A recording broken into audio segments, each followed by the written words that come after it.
Go? I'm ready to go. Okay, I'll turn it over to you. Hello, everyone. And I'll like to go ahead and call this meeting to order. I think it's approximately about 5:34. Looks like we're going to have a full agenda. Thank you all for coming. Also, just to let you know about public comment, what'll happen is after calling to order, I will submit the minutes for approval. And then after that time will be public comment, general public comment. And at that time, you will have 3 minutes per person. And as a general practice, action will not be taken on the comments presented during that time. So, but just to give you a heads up, I'll go ahead and get it started. And looks like we have the minutes for approval. Yeah. I'm going to go ahead and read something to let everybody know. Go ahead. Okay. Good evening. I'm Roger Steinbrock, the marketing supervisor for Lawrence Parks and Recreation. I have a few housekeeping things to mention about the Zoom meeting. This meeting is being recorded and broadcast on the city's YouTube channel and on cable channel number 25. Please remember to mute yourself during the meeting unless you are speaking. Unless you are participating during the meeting, please turn off your video. This allows the active meeting participants to be seen on screen. You will still be able to hear the meeting. When you are participating, please turn on your video. And if you have trouble, you can send me a chat in the box. It'll go directly to me. And then we can get you resolved. Please remember to state your name each time you speak for the benefit of those participating remotely. The city reserves the right to mute people or turn individuals' videos off to minimize distractions during the meeting. And now I'll turn it back over to the chairperson, Littlejohn. Thank you, Bart. Thank you, Roger. And now I'll go ahead and move us on to the minutes. I believe you should have access to the minutes from the July 12th meeting, but if you haven't gone ahead and reviewed them, if you could do so now, that would be great. Thank you.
Bart, this is Marilyn Hull, board member. I would like to move approval of the minutes as presented. Okay, there's Marilyn Hull with the approval. Is there a second out there? This is Pat Phillips. Val Renault, I second. Oh, sorry, Pat. That's all right, Pat. Pat Phillips with the second. And given that there's a second, is there any additional comments or any questions regarding it? I'm not seeing any. All right, I will just do a roll call vote. All those in favor, please just raise your hand in the affirmative. Any opposed? Raise your hand now. Seeing none opposed, the minutes are approved. All right, thank you guys. All right, and now I'll go ahead and move us on to public comment. Roger, I believe we have quite a few folks here for public comment. Is that correct? Well, I'm not sure. I think they may be speaking to an item that's on the agenda. Okay. So we might want to clarify that. Okay. If you're not speaking to something that's on the agenda already, that you have some comment to make, please let us know. There is somebody here live that has public comment. And that's general public comment? Yes, general public comment. Okay. All right. You could go ahead and just let that. I'll have him speak first, if that's all right, Bart. That sounds good. Okay.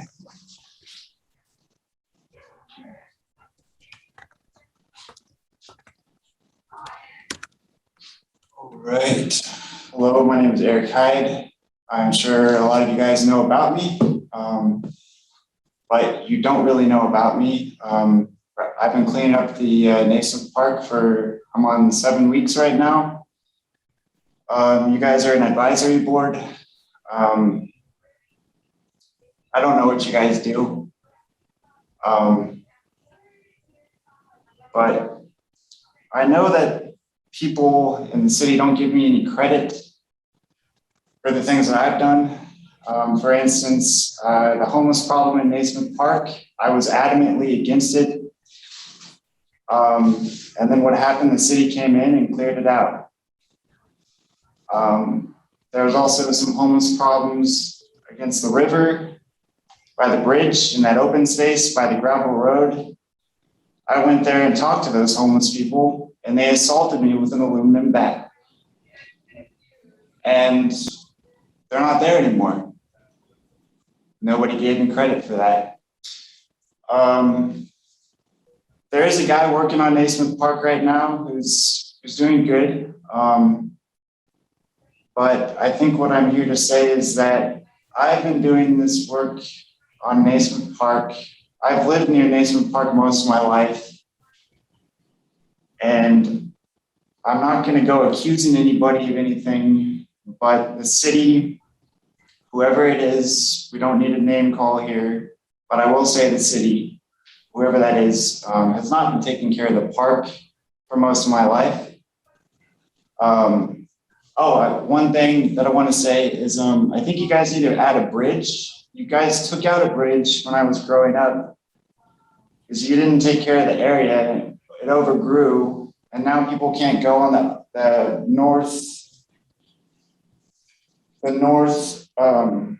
east side of Naismith Park, where the neighborhood walks around there on that northeast side of the creek. I think there should be just a little bridge there. It would be awesome because people could enjoy it like they did before the city annexed it or whatever. I want to say that the guy who's taking care of the park, I told him that a lot of people look at me real funny, like I'm doing something wrong. And he said, just tell me you're a volunteer. And now that's what he said. I'm not a volunteer. I'm cleaning up the park. I'm not a volunteer. I do it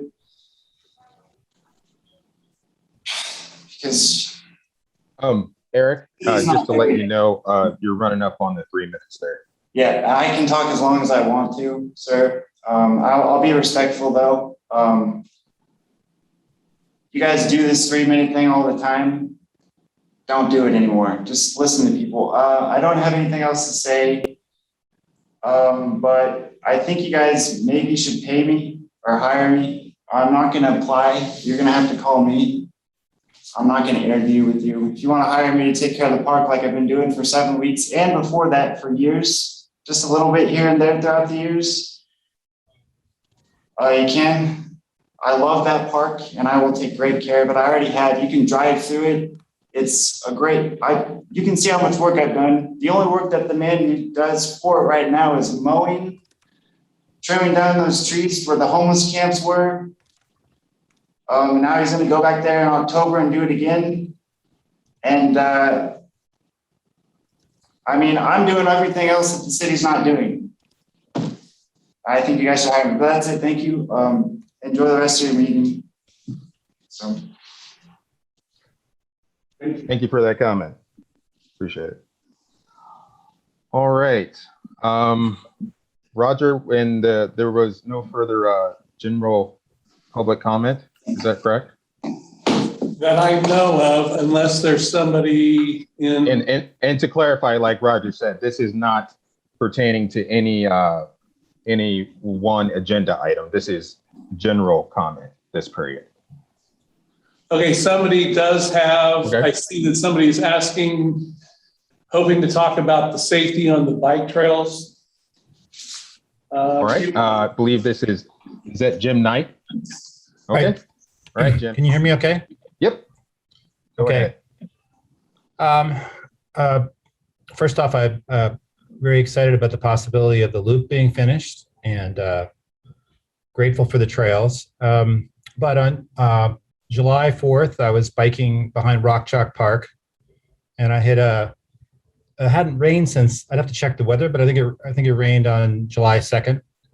And there was a bunch of water on the trail, and my wheels went out from my bike. And wasn't going particularly fast, but when I fell, I broke my acetabulum, my ilium, which is my hip and my pelvis, basically. I ended up, had to be taken to Kansas City for surgery. Stayed there for a week, then 2 more weeks in the Kansas City in Lawrence rehab. And I'm only just now starting to put weight on my foot. I've got a wheel sitting, I'm talking to you from a wheelchair. I wasn't able to work for a long period of time in the way I ordinarily would work because of my injury. I was in the hospital for 3 weeks. My surgeon told me that about 15% of the people who have a fall like mine, and I wasn't going especially fast, I was just riding on the trail. I actually take that trail pretty slowly because there's so many pedestrians. And he said 15% of them die from the fall like that because it ruptures your insides. Any rate, there will be more people. When the EMT guys picked me up too, they said, "Oh, we've been back here before," suggesting that they picked other people up. And I forget who I talked to at Parks, but they sent me a picture of the trail to say, "Can you identify where you fell?" I sent back my Strava thing so you could see exactly where I fell. But you could see on the picture that was sent back water on the trail where I fell. Now, my son-in-law, who works at the University of Washington, his wife's parents are attorneys, and they both said this is an open and shut case. If I was to sue the city, there's no doubt that I would win a liability case because I was riding on a bicycle trail, designated as a bicycle trail, riding cautiously, and fell in a way that, for, as they said, I don't know if I'll ever run again, and I was training for the Boston Marathon. So I'm not going to do that unless people are really nasty to me. That's not my intent at all. But somebody else might not be that way. And what's more, other people will fall there, because as I laid there, called my wife, and the EMT guys came and saw me, I could see people just trying to walk on the part that I rode on, and they could barely, like 2 or 3 people just about fell, just walking on the path. And as the trail gets more and more popular, there'll be more and more people on that trail. So I have no idea how these things work out. I don't know the engineering of it. But as it stands right now, the issue there wasn't that there was water on the trail. What happened is the water laid on the trail, and it got lichen or something. It was really slippery. And I've talked to since then. One of the surgeons in the hospital told me about falling on the trail. Somebody else told me they broke their collarbone. And there's also the trail on the other side of the city, out by Clinton Lake, where there's water on that trail. But that one I don't think is dangerous. I think you can get through that water without falling. The trouble is Rock Chalk Park, where the trees are there and the water doesn't go off it. And as it lays there, it gets slipperier. So I just wanted to say, I'm getting better, and I'm hoping that I'll get back to 100%. It's not certain that I will, but it could be worse. And even if it stays the same, it's not a good thing to have because you don't want people riding on the roads because people are texting. That's not safe either. I was on the bicycle trail because I felt that was a safe place to be. So all to say, I just wanted to make sure you understand the seriousness of the situation, that it literally could have been my life. And there are going to be more people on the trail, especially once the loop is completed. And so something has to be done to drain that area better so that it's a safer place to ride. When I fell, I cracked my helmet and I hit the ground, and the ground was like spongy wet. So it had been a couple days since the rain, and it's still really, really wet in there. So I don't know how to engineer it or what, but I wanted to make you aware of the situation.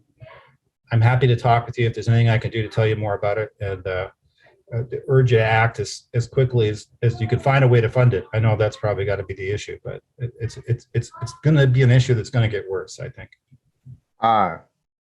Thank you for that comment, Jim. I appreciate it, and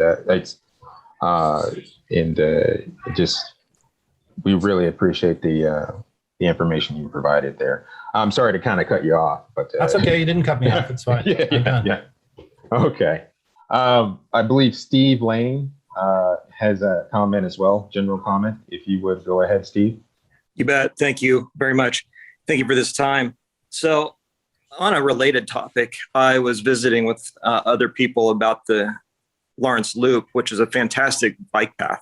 And I happen to have been the coordinator for the Lawrence Community Bike Ride for the last decade, and have had a variety of experiences on the community bike with that community bike ride, with the kind of danger zones that the last gentleman was just speaking about.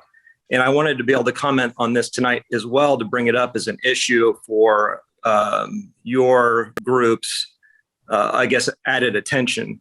And my specific experiences with the trail really relate back to the fact that our community bike ride largely is oriented around families and kids. And we are always going out before that bike ride the night before and kind of checking the path because of these spaces that can be really slick. I've always called them slime zones. They just are like black ice almost, how slippery they are. And we've had a few of our members slip on those on their bikes as well. They'll be out riding on them and they think it just looks like harmless water, and then they hit it and the bikes just zip out from under them. Anyway, I was motivated to contact you guys because of having a friend that fell on that as well. And I thought, gosh, every year we have our community bike ride, I'm nervous about the kids going out there and hitting those and falling down. So anyway, long story short is that I hope it can be a focus, is that the places where there's the drain off that runs over the paths, that it's you can see the stain marks. So that's not like it's kind of been it's a known issue from just the stains that are left behind. I know we're closer, and the main thing I was thinking about was the area closer to the Rotary Arboretum, is the area that's on the downhill slope, also toward the youth sports complex, the soccer fields. That's where I've seen it the most. But the one that the last gentleman talked about behind Rock Chalk Park is another great example. We have a really great facility at the Lawrence Loop. I would want to have it be a place that's considered safe. People are willing to help fundraise for this if you need the money. I think it's a matter of just getting it done. I'd love to see it prioritized within the next 12 months and get it fixed, so it's just not anyone else getting hurt like the last gentleman talked about. That's all I had to say. Thank you very much for this time. Thank you, Steve. I appreciate it. And Roger, just to clarify, would we have any, if the board wanted to comment, would it be now or would it be like in general board commenting time? It would be in general board comment. That's what I thought. Yeah. Okay. And I sent you a note. There is somebody else with some public comment on fees at the aquatic centers. Harrison. Thank you, Roger. Harrison, sorry about that. If you would, go ahead. The floor is yours. Hi, Bart, Roger. Thank you very much. I appreciate it. My name is Harrison Rosenthal. I am with the board of directors of the Lawrence Masters Swim Club. I came to the last meeting and requested that you all solicit a report from the aquatics folks asking about the fee structure and how they charge the different clubs different fees. And you did that. And Lori sent us that report this morning. So thank you very much. On behalf of the board, we really appreciate that. Just a few points of clarification that I wanted to address. And even if you don't address them now, I would appreciate you perhaps taking them down and maybe discussing them later. I think that the first issue that we raised as it pertains to the fee schedule was the justification for charging double at the outdoor pool what the city charges at the indoor pool. So at the indoor pool, I believe it's $7.75 per hour per lane, and the outdoor pool is $15.50 per hour per lane. And it seems to me, based on the report that I received this morning, the only justification for that was the fact that there is twice as much yardage at the outdoor pool. And the only thing that I would reiterate to the board is that, you know, the cost of operating a pool is fixed. It costs the same to employ a lifeguard or two lifeguards to watch over 25 yards worth of pool as it does to watch over 50 yards worth of pool. So if you all would take that comment, I would appreciate it. The second comment that I would make pertains to, let's see here.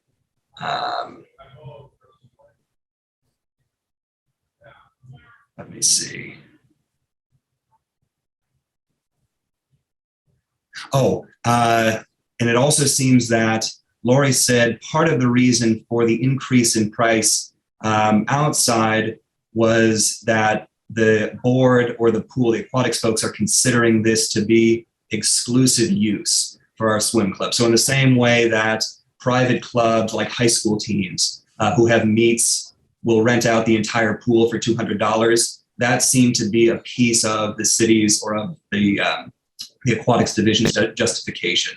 And the only thing I would say to that is, you know, we really do not want exclusive use of the pool in the morning, right? Especially as it pertains to the outdoor pool, because we as a private club can't afford to bear the cost of having an exclusive use of the pool. So if other people want to come and use the lanes when we're there, like we would encourage that so we don't have to pay as much. Ultimately, what's going on here is, number one, our club can't bear the financial burden. But number two, with the per hour per lane fee structure, even if we're the only club using the pool, as is oftentimes the case, we are limited to those 2 or 3 or 4 lanes, even though the entire pool is open.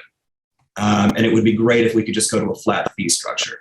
So with that, thank you all very much for entertaining the issue. I think my colleague, Mark Bagert, who is also on the board of directors at the swim club, might want to say something, but if not, thank you all very much for your time. Thank you, Harrison. Appreciate it. Mark, did you want to have public comment at this time? Thank you for recognizing me, and thank you for taking time to hear us out. The only other thing I might mention is that it seems to be characteristic of the aquatic staff to always give us information at the last second.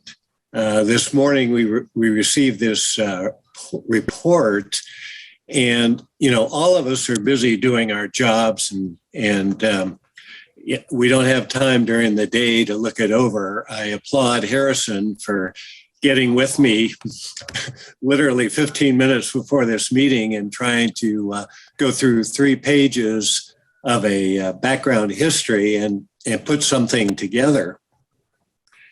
But I mean, even when we are asked to submit our requests for what hours we want to swim or how many lanes we want, you know, we have a membership of quite a few, 30, 40, 50 people, and they're asking us, they're giving us the request and then asking for the answer the next day.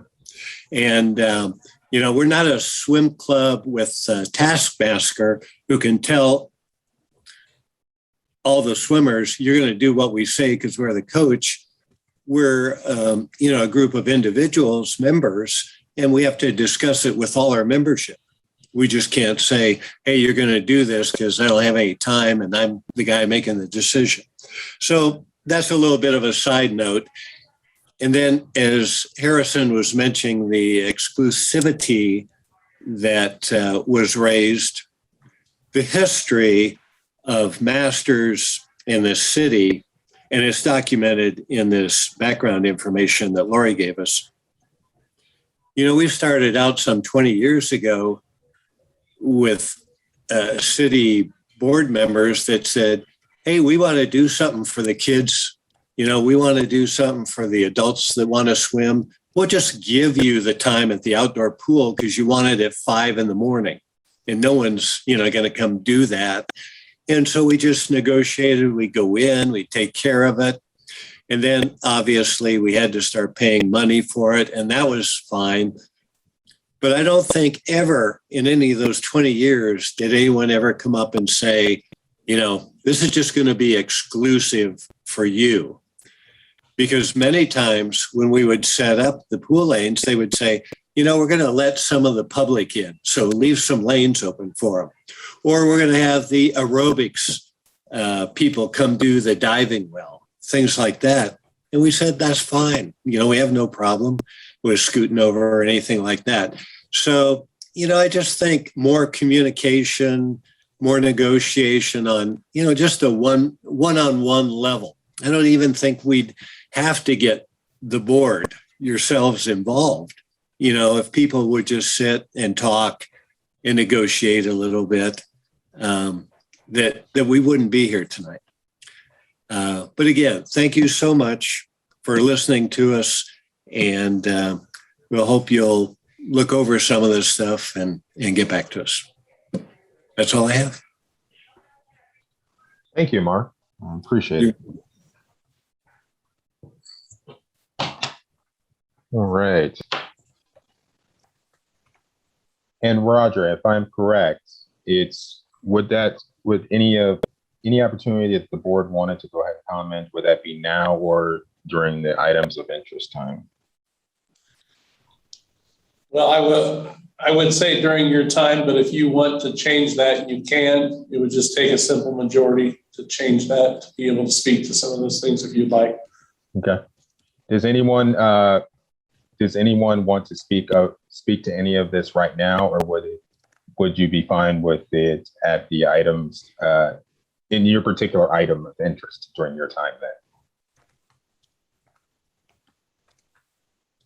Okay, we'll go ahead and leave it then. All right, to go ahead and move us on to the agenda items. And I also want to thank everyone that gave public comment today, general public comment. That really helps us out. You are our ears to the ground, and it helps us figure out exactly what we don't know. So thank you. That being said, moving on to agenda items, looks like our first one up is unmistakable identity, strategic plan update. Okay. I'm Derek Rogers, Director of Parks and Recreation. Just wanted to provide a quick update. And it's kind of like telling somebody about Parks and Recreation. Our strategic plan is big, but it's exciting. Our outcome is unmistakable identity. We're now in the process getting to the point that it's fun for the membership. As part of the budget, you may have noticed you really didn't find Parks and Rec or any other departments really easy to identify in the budget process. Part of that is the unmistakable identity, and our budget was approximately $21 million. Our budget was around 15. 6 million included the library and some Lawrence Art Center pieces of that. The unmistakable identity is a lot larger than just Parks and Recreation. And so now with the group, we meet monthly and discuss the strategies and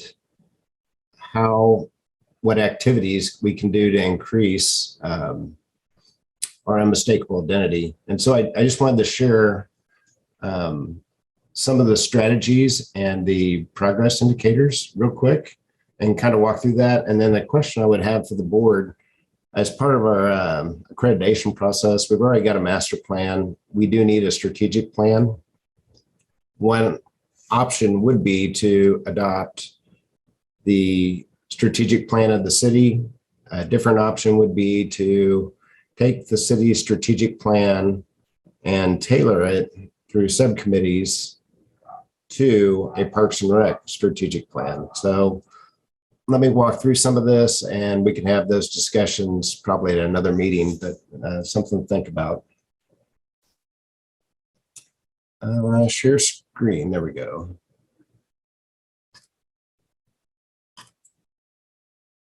Okay, I'll ask Bart to give me a thumbs up. Can you see something on the screen? Okay, great. The first part of our unmistakable identity is community engagement. And so our first strategy we look at is marketing Lawrence as an event destination for parks, recreation, community, and cultural events. The progress indicators we use are percent of residents who are satisfied or very satisfied with the parks and recreation system.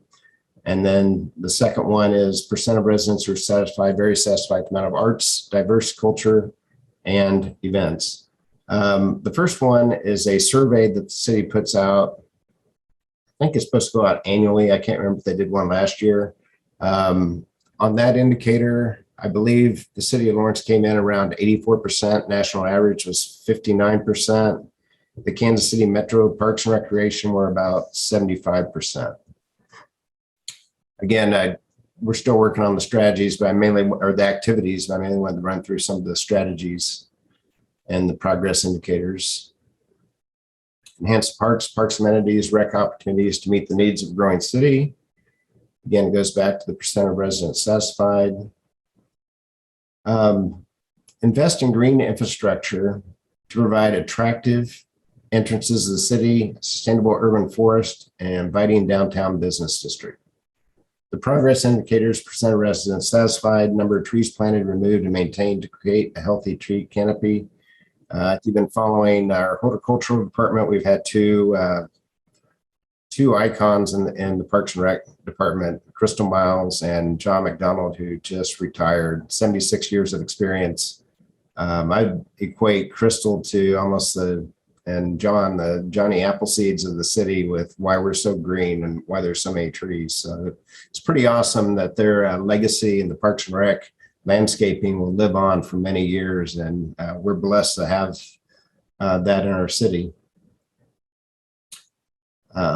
Efficient and effective processes strengthen the network linking cultural organizations and events to increase resident awareness and participation in cultural opportunities. For our group, this is something that is very interesting yet challenging. And for our group, we have the Lawrence Arts Center, library, Watkins Museum, Theater Lawrence, Explore Lawrence. Many organizations are part of this as we look into our numbers. An example, we're still tallying visits, an annual year of visits to our facilities. And this includes all the following that you see in the progress indicator. I come up with the count about 1.4 million visits. And so then we'll put a target, for example, do we want to increase that number by 2%? And again, how do we measure that? For Parks and Recreation, the key fob is going to help us measure visits to a facility. Watkins is very good at that. The Arts Center is very good at that. Theater Lawrence is very good at measuring those items. We talked about some of the activities, centralized calendar, daisy chaining events. So people want to come to Lawrence, stay here. If you can get a few little events with the big event, then maybe we actually generate hotel sales and more people come to Lawrence for our cultural identity. This one is, I also really enjoy. It's equity and inclusion. Develop and support initiatives that engage underserved and underrepresented communities. The percent progress indicators, percent of the Black, Indigenous, and people of color residents rating this community as welcoming. Second one is percent of residents who believe their culture is celebrated in the community through festivals, parades, etc. And then percent of scholarship that is met for recreational programs. You know, one of the things that after we can get the new assistant director for recreation hired, and we'll also have a couple marketing event specialists to help with this unmistakable identity, is one of the things we discussed is the need for more scholarships, not just for youth, but a scholarship for all ages. So how do you do that? It might be somebody with middle income that is in the lower end of the economy, yet would like to play softball, things like that, or somebody that's a senior on a fixed income. And I think we can do that. The city managers talked about this, and I know MSO started some of it. It may mean we increase fees a little bit, but we also provide a scholarship opportunity for all ages, all populations in the city of Lawrence. Another note, if you've been paying attention to some of the city commission meetings, one of the individuals that speaks is calling out the city, in particular the part-time employment and the living wage. Something we're working on. We won't have it fixed really quick, but we are looking and working to raise the part-time wages. The living wage in Lawrence, the last number I saw was around $13.74 an hour. Some of the discussion items we have is if you're a high school kid and it's your first job, do you need a living wage or you just need a job? Versus somebody that's a part-timer year over year that's serving the city and the community that really does need a living wage as a part-time individual.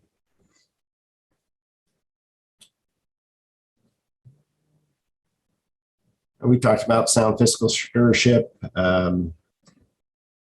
The net cost per visitor attending the event, we have some great discussions with, okay, I host the Busker Fest. What did it cost the city? Really? Well, I'm sure the city's involved in some part of that. It may be with fire, it may be medical, it may be MSO. Probably not the best indicator. As we go forward, we'll look at maybe better measures. Another one that comes up, retail sales downtown Lawrence. I was looking at the 2018 report for Lawrence, and I found it interesting. If you look at sales tax, downtown Lawrence generated 8.7% of the sales tax. South Iowa Street came in at like 42%. Six and Wakarusa was like at 9.5 or 9.7%. So the key is we want our unique downtown. At the same point, we don't want to see sales anywhere in Lawrence decrease. All areas of Lawrence have their own identity and it's worth promoting. So that's kind of a tricky subject, but it is something we have discussions on, and I've had some pretty good ones with the Unmistakable Identity Group.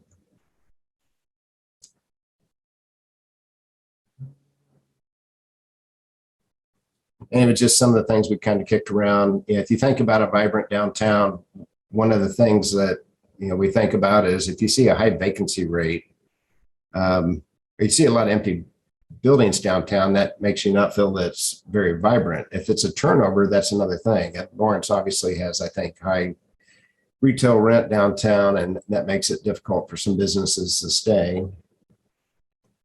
Some of the ideas that kicked around were some different days and ways that we can attract more business incubators, programs, pop-up shops.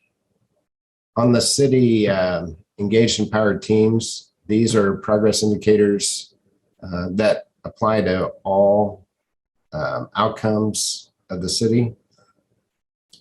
And so we've been working on quite a few things there. One of the things that we were looking at is we've got funds donated to the community for recreation for kids. Could a portion of that be utilized every year to have a free event for recreation for the kids in the community? So why not give something back, partner with multiple organizations, and give back to the community for an event or two every year? Environmental sustainability. I have some hopes that there will be opportunity to acquire more property for sound environmental stewardship of the properties and provide opportunities in the future, whether it may just be for a natural area to walk and view or for actual amenities that may be bike trails.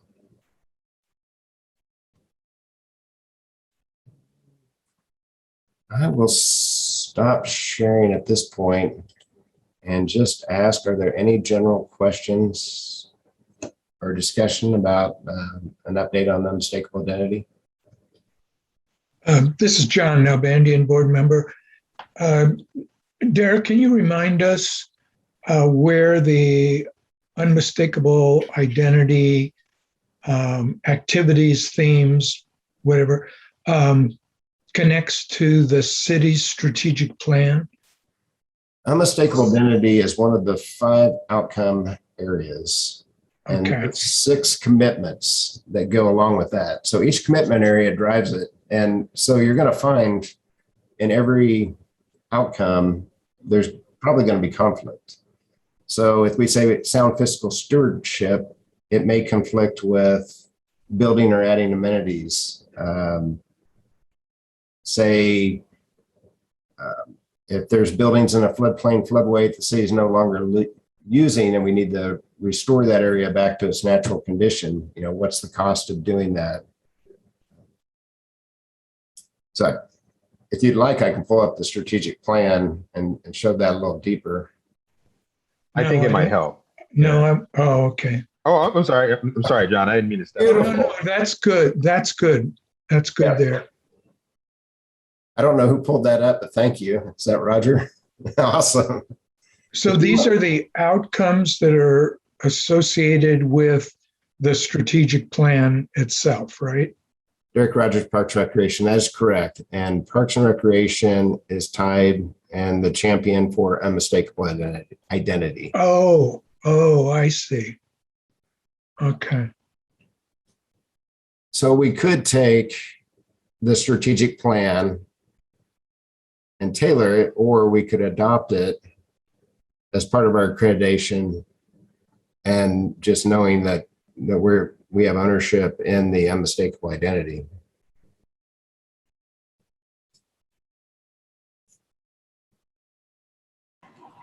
This is Val Renault, board member. Derek, would you say that again? Parks and Rec is tagged or responsible for the unmistakable identity?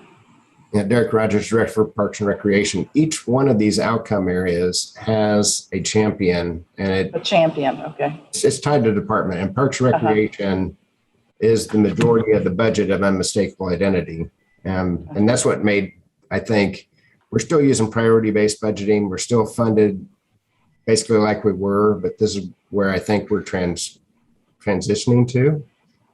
And so as we tie to that unmistakable identity, I think as the community goes, so does Parks and Recreation. This is John. This is John. Okay, can I make one more comment while I'm on? And I'm sorry. It's a detail, but and it ties into the diversity that we'll talk about later. In addition to Black and Indigenous and people of color, could you add people with disabilities as part of diversity? And there may be others, elders, but they are definitely part of diversity, I think. And Thank you. yeah. This is John Nalbandian again. Derek, I think one of the things one of the aspects of this that stands out for me of the unmistakable identity is the connections that you are either making explicitly or implicitly with other community entities. And I think, looking at the broadest themes of what's going on in municipal governance these days, the idea of network leadership is becoming a very important aspect of strategic planning. So that we actually understand that while Parks and Rec may be the driving or the responsible party here, unmistakable identity, what you're doing is reaching out to the Arts Center, to the library, in terms of accreditation, I think that would be very attractive. Derek Rogers, Director of Parks and Recreation, you hit the nail right on the head with the hammer. In a lot of ways, the beauty of networking and partnerships and collaborations is Parks and Rec doesn't have to do all the work. We may put the pieces together. It's working with KU on their KU homecoming, which this year I believe is going to be on their campus, but it's just talking with them and saying, hey, you could expand this if you do something here, and here's some partners that would be really easy and make this thing big and add to our identity. So yeah, you're spot on with what we'd like to see. Hey, excuse me, Derek, this is John Blazek, advisory board member. I enjoy looking at all this data. This is really cool. And I've been here 9 years, but you had something about the taxes on the south end and the north end.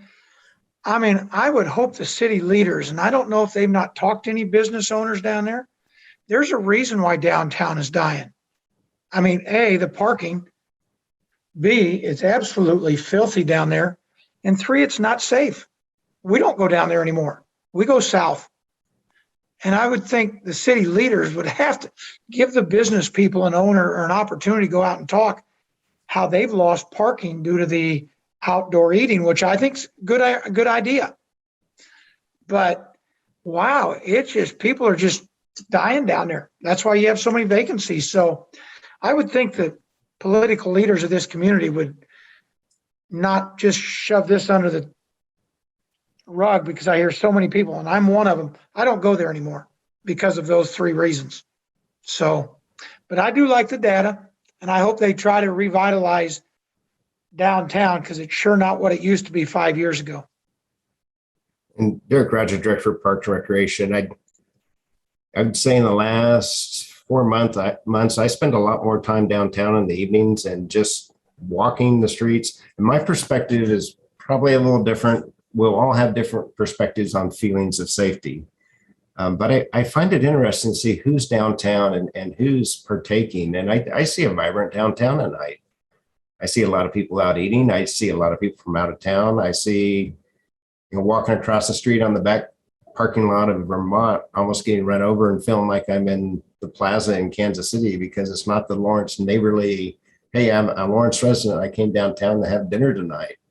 I see a lot of kids. I see more vacancies between the 10 and 1100 block of Mass, which has struggled the last few years. COVID probably got some of it. But overall, I like what I see. Now, I went down for the first time to get my daughter from the sandbar. No questions asked. She called and said, Dad, can you give me a ride home? And so, yeah, 11:30 at night, I've got a different feeling when I'm downtown. But at 7, 8, 9 o'clock, I'm not feeling too bad down there. And we do have our folks helping out. The sidewalks went well. We blew the area down. There is always room for improvement, John, and I agree. That's an area we need to work on. So. And this is John Blotz again. I think you just ought to give the decency to respect to the board or the owners, business owners, a survey to ask them. Yeah. Get their thoughts, because that's not what I see at all. So. Okay. I appreciate you approaching that. Thank you. Okay. Thank you for that comment. Does anybody have any further comment regarding the strategic plan?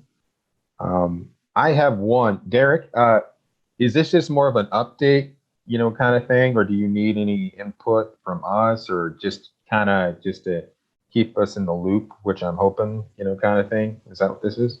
That's what this was keep us in the loop. If you have strong feelings, if you think this is something we would like to tailor as a group to drill down, I think it can be done for a Parks and Rec strategic plan.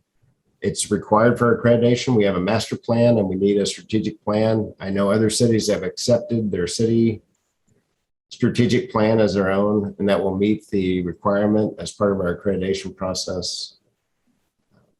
And maybe that's the best way moving forward, that we can keep the accreditation moving forward. Bart Littlejohn, Chair, Advisory Board again. Where are we? How old is our master plan again? 2017, about 4, almost 5 years now. Okay. Yeah, I think our last one went, Roger, how many was that? 17? Ideally, no more than 10. I would say park staff has done a phenomenal job, Mark, and of keeping things moving and plugging away and filling those squares. And it's probably about time for another master plan or getting it on the schedule. Okay. Yeah. So I'm just trying to track, it's like how strategic plan flows into that, also, the overall strategic plan with our CIP and things of that sort. So gotcha. All right. Does anybody else have any further comment on this one? Okay, that's all right. And was there any public comment on this agenda item? All right, I'm not hearing any. Okay, I'm sorry, go ahead. Roger Steinbrock, Marketing Supervisor. I didn't know if everyone had seen that plan, the strategic plan that I put up. I'll send you a link to that document if you'd like, so everybody can have it. Or has everybody seen that document already? I'm pretty sure it's been circulated around us a bit, but I don't remember too much of it, so you might send it again. I'll put myself out there by saying it. Thank you. All right. I'll go ahead and move us on to our next agenda item, which is discussion on a draft plan for regarding diversity, equity, and inclusion. And just for everybody listening as well, we'll just go ahead and have park staff give us the update on it, and then we'll comment, and then we'll solicit some public comment, if any. So, Derek, did you want to do this, or did you want us to kind of contribute as members of the subcommittee with it, or how did you want to work this? Roger, Director of Parks Recreation. If the subcommittee could walk through it, that would be great. I know we're in transition in between Penny and Roger, and okay. Yeah, sure. Yeah, I could go ahead. As being a part of the subcommittee, this is kind of, like I said before, this is a draft that we've worked on in terms of tailoring and creating a diversity, equity, and inclusion plan that would, and what we try to do is follow along exactly what Derek was talking about in terms of the strategic plan as well. So we want, after getting to a good place with it and getting some good pieces in there, we wanted to go ahead and get it to you guys to go ahead and review. But in an overall top level, overview kind of thing, ideally what we were thinking is those first questions to consider would be things that initially park staff or us as an advisory board would think of anytime we were presented with a new item or any sort of proposal that came by our way. Namely, who does it benefit? Who is burdened? Is there inclusive representation? Is there access for all? And is there a welcoming space? And who is missing? So a lot of those questions were actually, ones that John Nalbandian put us onto that, other park staff and other parks department have been asking a lot of these similar questions. And we thought it would behoove us and be of benefit to go ahead and include that as well. So after that initial stage of, okay, now we're going to digest it, the rest of the plan would be more of a deeper dive for the park staff into implementation and an actual strategy regarding it. So if you haven't had an opportunity, go ahead and grab a look at it and just let us know.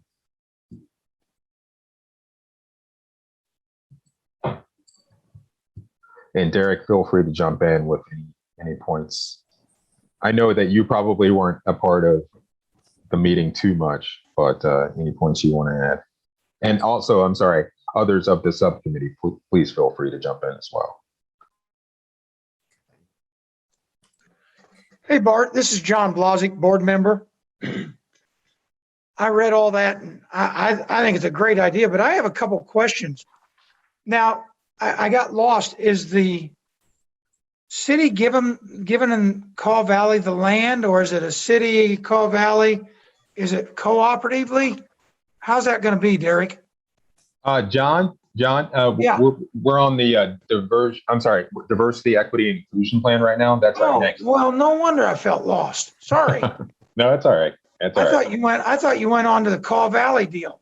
Nope, you jumped the gun a little bit. So You're a good man, brother. Thank you. all right. Not a problem. Bart, this is Val Renault, board member. So this is addressing more the process, is that right? Yes, Okay. yes. It's basically, the first part is a boilerplate, just kind of stating what the city thinks of, and how they want to make sure that, diversity, equity, and inclusion is surrounding everything that they consider. And then, kind of those initial questions, and then a little bit of a formal definition of, kind of the parts of equity that we're looking at as well, like distributional equity, process equity, cross-generational equity, that we want to make sure that, is a part of the process as well. But yeah. Okay. So I had one comment from a resident, and it may fit in here, and it may be just way too specific, but she was saying that there isn't aerobic equipment for wheelchair users at Holcomb and East Lawrence, but there are two accessible aerobic units of, I think, bicycles or something at Rock Chalk Park. So that, I guess that's a kind of question, like, I know that comes into budget too, but how do we make some of those decisions, on that kind of access specifically? So I just wanted to throw that out from a constituent. Absolutely. I mean, that's kind of what this process would help with, that initial question of, all right, so we're going to purchase new equipment for Rock Chalk Park. That would be a part of it because, who benefits from it, who is burdened. Your friend would be, because there would be some equipment that she couldn't access. So, I mean, she would be left out of the process. Is there inclusive representation? There isn't. Is there access for all? It's looking like there's not. And is it a welcoming space? She probably wouldn't feel so. And then who is missing? Your friend. So those initial questions surrounding just even that one particular item would really help us to kind of, close those gaps and circle around it and make sure that we're providing a space that everybody feels welcome. Bart, this is Marilyn Hull, board member. I want to commend the subcommittee for laying some great groundwork. I maybe like Val, but in a more general way, I'm always interested in where the rubber meets the road and in knowing what's going to be done differently because of this commitment. Is that something that's going to be outlined in the policy, or is that for staff to keep in mind as decisions are being made? I mean, how do we know that this policy is actually going to be implemented and change the way things are done? That's a great question. It's one we brought up to Penny, and because we're not going to do the heavy lifting. We're the advisory board. I mean, we take these under consideration for general high-level parts of the project, but the actual implementation of it is up to the Parks and Rec staff. So, Derek? Yeah, Derek Rogers, Parks and Recreation Director. A lot of that, you're right, it does lay on us. And if you look at the unmistakable identity and what we've got there, a lot of it deals with diversity and inclusion. Dr. Faris Muhammad, our equity advisor, was also part of the committee that worked with the subcommittees on developing this. So yes, the onus is on all of us, not only for the city staff, but also on the board as projects come forward. Are we looking through all the lenses, or do we have blinders on? And I think it keeps us all honest. This is Pat Phillips, board member. There was kind of 3 layers to this, and I know, Derek, you just spoke to one of them. Anything new programs, to look through this lens and these questions for all these areas that we talked about, parks and recreation areas that are listed, secondly. But also looking at the past policies, whether they're outdated and need to be changed. So that was another layer is, taking time to go back and look at things that historically don't jive with what, we're committed to doing today. So that was another level as well. Excuse me. Jackie Becker, board member. To kind of continue on what Pat was going with this, I think if you kind of move down to page 2 and you can really look at the review of services, programs, and policies, I think that's really where,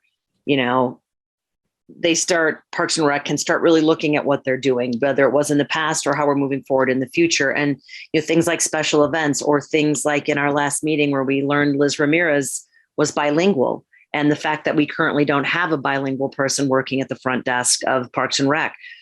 Well, that goes back to the questions then that really came forth, at the beginning, who benefits, who is burdened, is this inclusive? And so I think it's really trying to place it into everything that Parks and Rec is doing.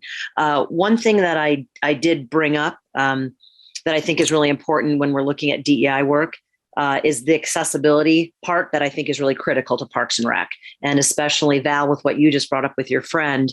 And something I read last week that, again, we'd already met and had our meeting, but they're starting to call it IDEA instead of DEI, and it's inclusion, diversity, equity, and accessibility. And I think that is an even better word and language for our community to embrace, that I think really puts it out there for Parks and Rec to really be challenged in everything that they're looking back on the past. And as they move forward, are we creating things that are accessible, equitable, and inclusive for everything in our community related to Parks and Rec? And this is just the beginning of the process. This is the draft process. We just want to get it in front of you guys so you can get a look at it. And we realized, also in talking with Dr. Muhammad, that this process is probably going to have to be deliberate and not very fast moving, because funny enough, people don't like change too much. So we might have to kind of make sure that we can all kind of move along with it. So, but I think this is a great start.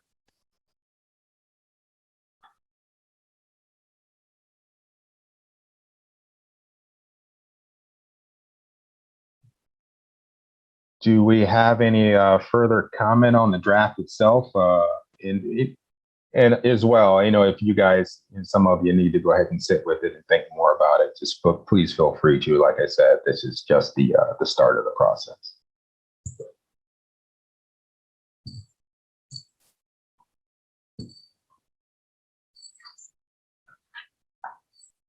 Okay. All right. Well, yeah, please feel free to go ahead and send us your feedback on that. I'm on the subcommittee as well as Jackie and Pat. Yeah, and I think Amber might join us later, but yeah, and thank you for go ahead and taking time to go ahead and review it. To go ahead and I'm sorry, go ahead. Public comment on that? Oh, we do. No, is there any public comment? Ask for it. So yeah, sorry. I don't know if there is any. Is there any public comment regarding this? Thank you, Roger, for keeping me honest on that. Regarding this agenda item.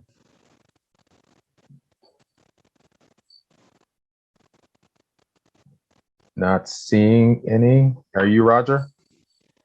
I got something. It's more on the soccer. So yes. Okay. We'll go ahead. Okay. All right. All right. Let's move us on to agenda item number 3, presentation of the city partnership for turf soccer fields. And as I said before, we're going to go ahead and just have the presentation on that, and then any sort of board comment, then public comment. I'm sorry, we'll do public comment first on that, since it seems like we have a sizable amount, and then just do some board comment after that. So, Roger? Yes, I have comments that it's from Josh Woods. I don't think he's still on. He just jumped off. He said he wanted to share a few comments on the soccer turf for Sporting Caw Valley plan. He's a board member of Sporting Caw Valley and also a parent of 2 female soccer players. He says he's in strong support of the city accepting the Sporting Caw Valley, and I'm sorry, SKV is not one of those things that rolls off my tongue properly, proposal to install 2 turf fields at the Clinton Lake Youth Softball or Sports Complex. There are so many reasons to accept this proposal, and most importantly, it aligns directly with LPRD's strategic plan that was discussed earlier. I would be curious to know if there has been ever a single community nonprofit that was requesting assistance to support their mission, where that same organization was willing to fully pay for the project over time. This is a no-brainer financial investment for the city with 100% plus ROI. I am a prime example of parents who had taken both of my girls to play full-time for a Kansas City soccer club due to the lack of acceptable facilities and soccer surfaces in Lawrence. I'm committed to the Sporting Caw Valley board and will continue to work to attain the proper facilities in Lawrence. Thank you.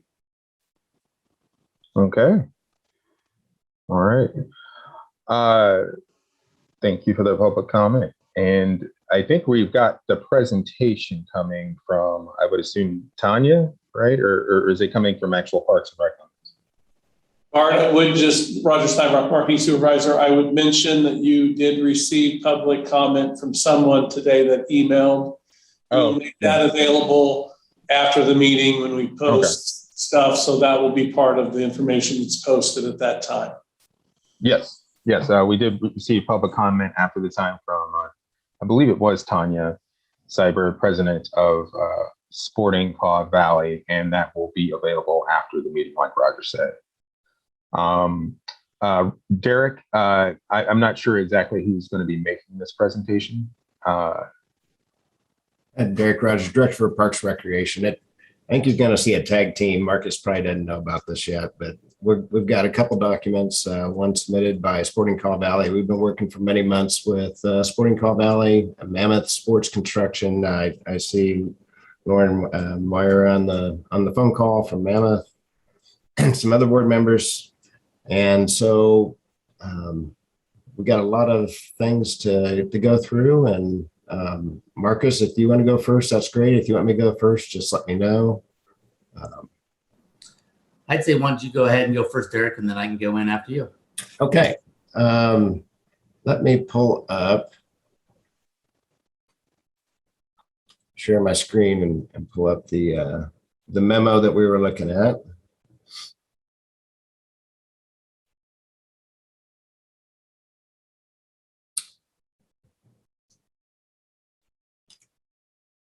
Let's see.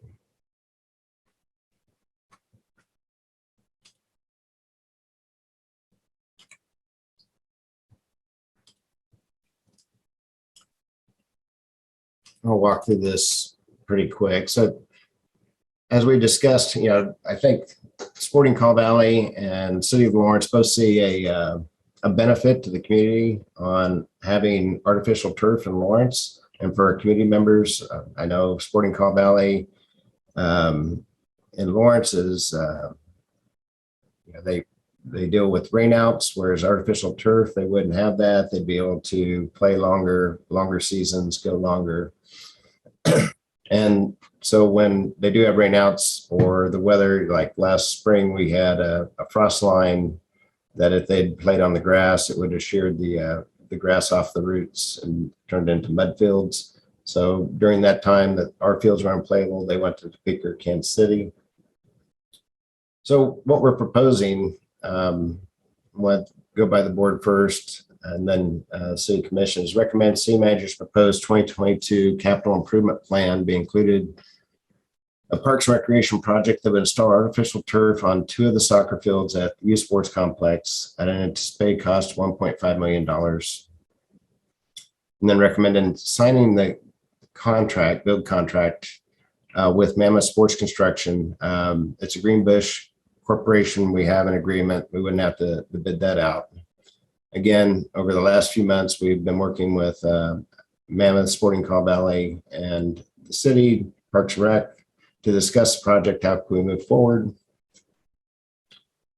The concept has moved forward with the idea that the revenue generated from the hourly rental fees, primarily from Sporting Call Valley and other interested community groups, would cover a substantial portion of the annual debt payment needed to construct the fields.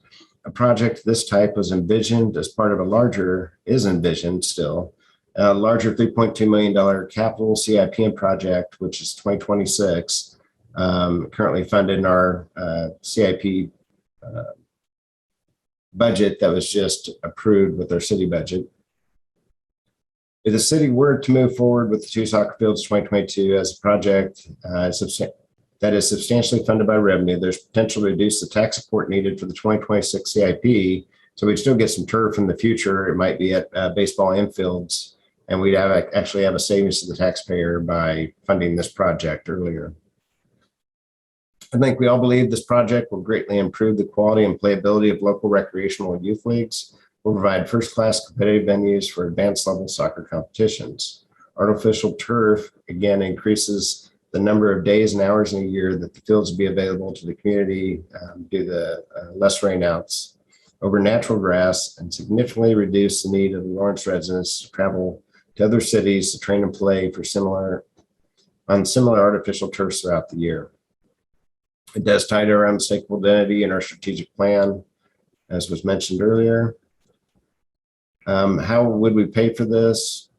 The revenues to construct the fields comes in about $160,000 a year with interest. We do city debt. If the project were to be approved, the CIP amended, then there's a 60-day wait period where somebody could protest the project. I don't anticipate that would happen. And then with core approval, the project could begin with groundbreaking.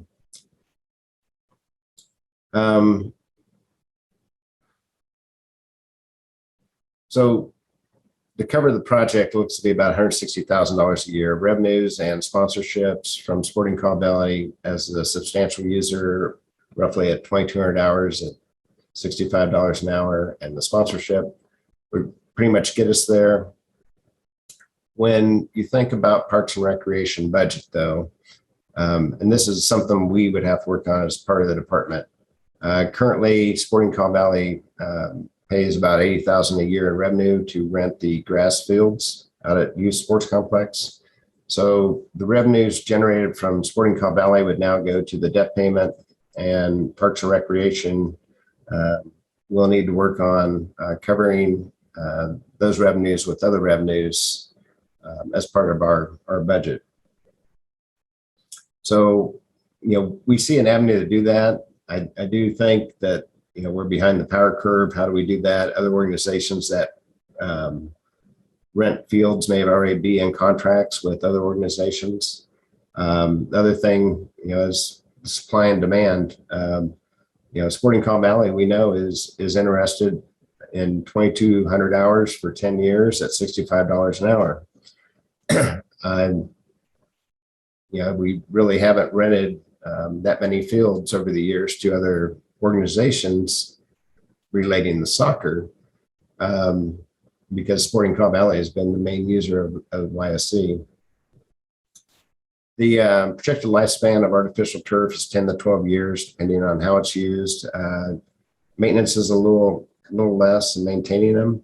And then at the end of life, there will be a need for replacing the turf, which is usually at a substantial decrease in cost than the original install price.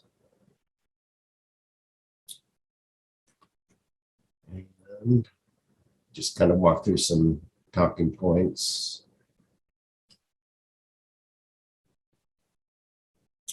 Other user groups and individuals who rent the fields, not only on the hours not used by Sporting Call Valley, it would be available for the community, but also the grass fields would have more time for the community. Other organizations could be lacrosse, rugby. We have a lack of baseball fields for rentals, so maybe some of that could be converted to baseball backstop rentals.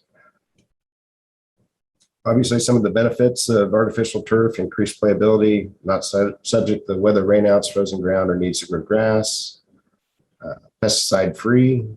I can't say it's 100% free because there may be some spraying of weeds around the area. Does save water. Drawbacks of artificial turf: there are high initial costs. We talked about the lifespan. They tend to last 10 to 12 years. It may cost in a future CIP $600,000 to $1 million to replace that at the 10, 12-year mark. Higher surface temperatures during the summer than natural grass, could be about 20 degrees higher in some instances.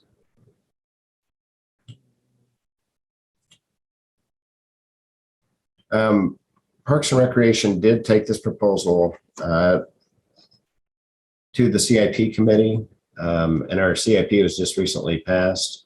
Our current 5-year CIP plan, which was just approved, was reviewed again by the city CIP committee to look at reducing the 2026 CIP project by $1.5 million if this project were to be approved by the city commission.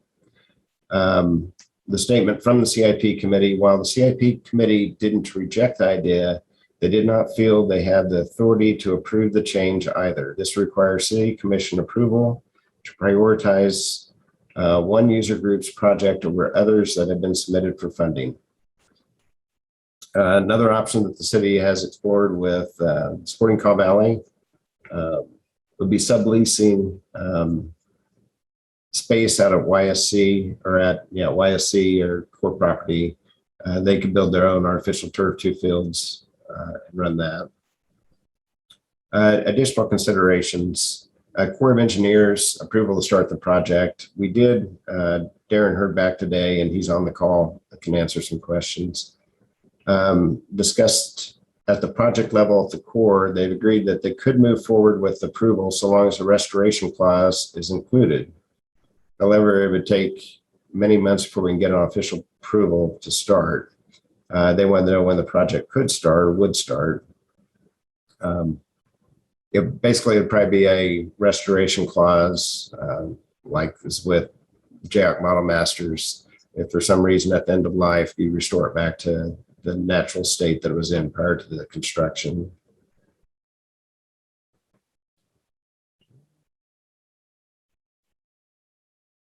And obviously one of the top goals of Parks and Recreation: health and wellness of our community members. Organizations like Sporting Kaw Valley, Lawrence Youth Football, Lawrence Mountain Bike Club help provide opportunities to Lawrence residents, and Parks and Rec, when they're provided by other organizations, Parks and Rec doesn't have to run or design a program. This results in a win for the community and for our department, so we can focus our resources on other programs, increase opportunities for health and wellness of our community.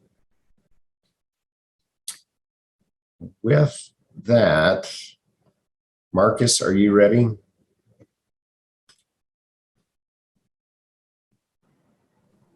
Sure. Let's see here. Yes, I don't know how much to double cover. I don't know. By the way, I'm Marcus Dudley, the Executive Director of Sporting Kaw Valley. I've been in that position for about 11 years now. So I've worked with multiple members of the Parks and Rec department over that time period. Did all of the advisory board members have an opportunity to read through the proposal that we had shared?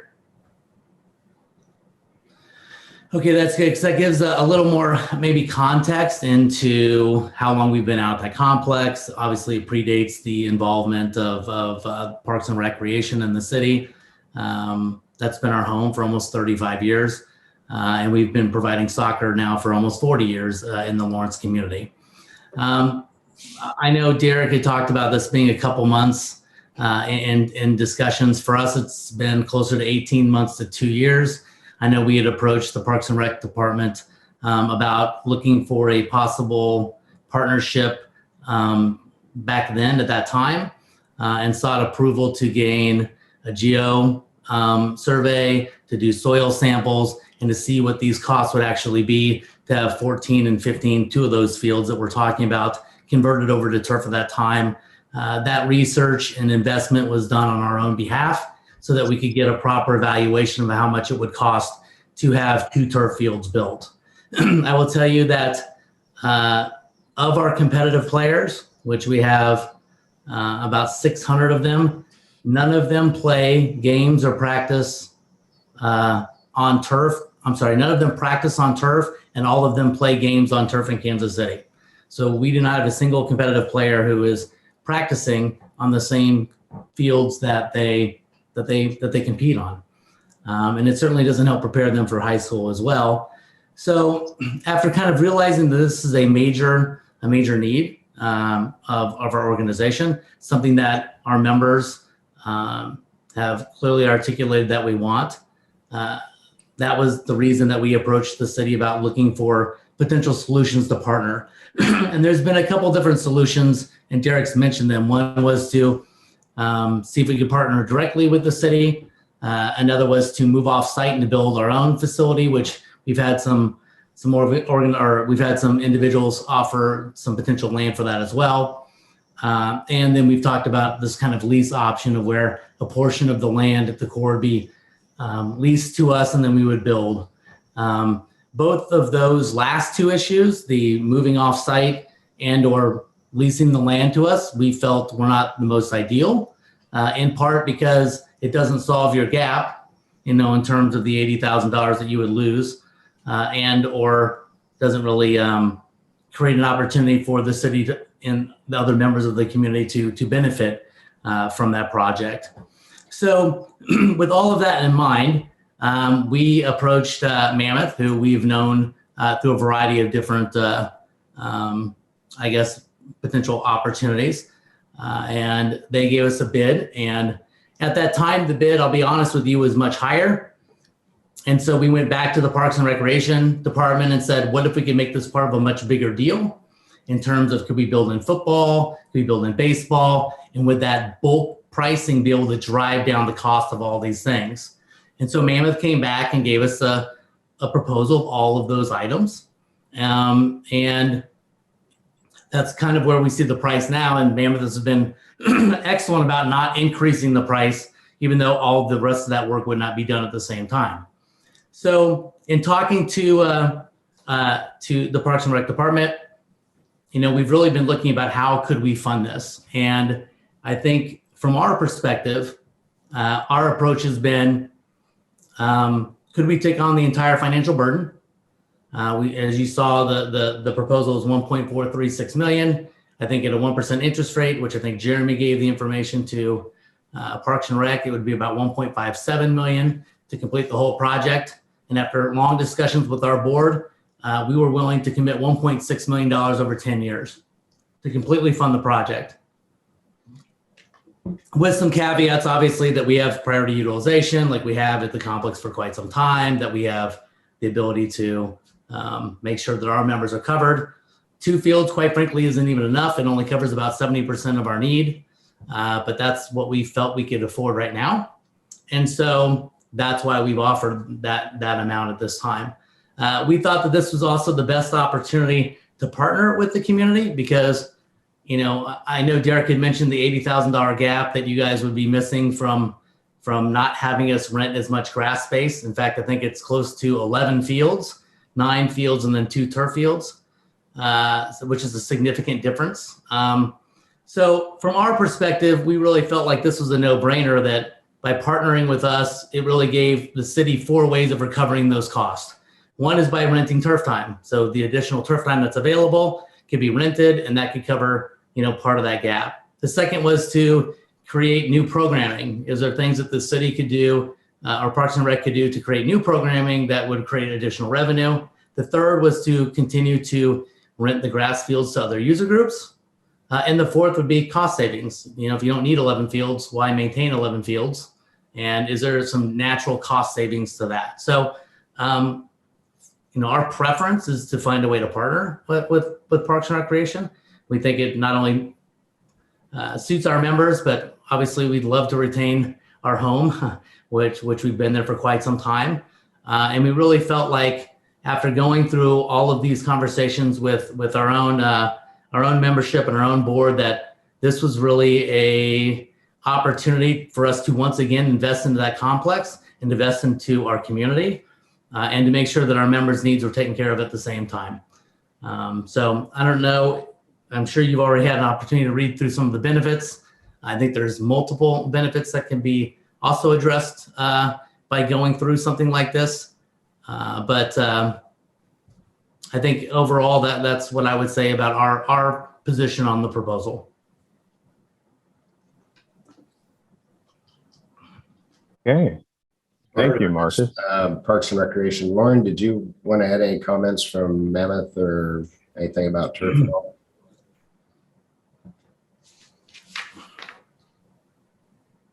You're muted, Lauren.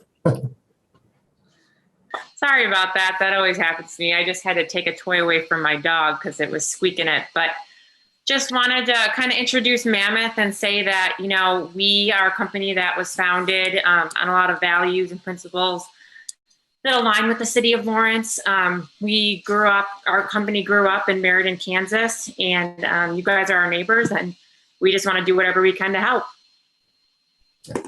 Thank you, Lauren. Hey, Derek. Yeah. I forgot to mention a couple of things real quick that Lauren just reminded me of, seeing her there. You know, there's a couple other reasons that I did want to mention that I didn't have in the proposal. You know, I think one of the reasons that we're trying to get this pushed through to November is, one, there's a cost discount to doing it in off-season time.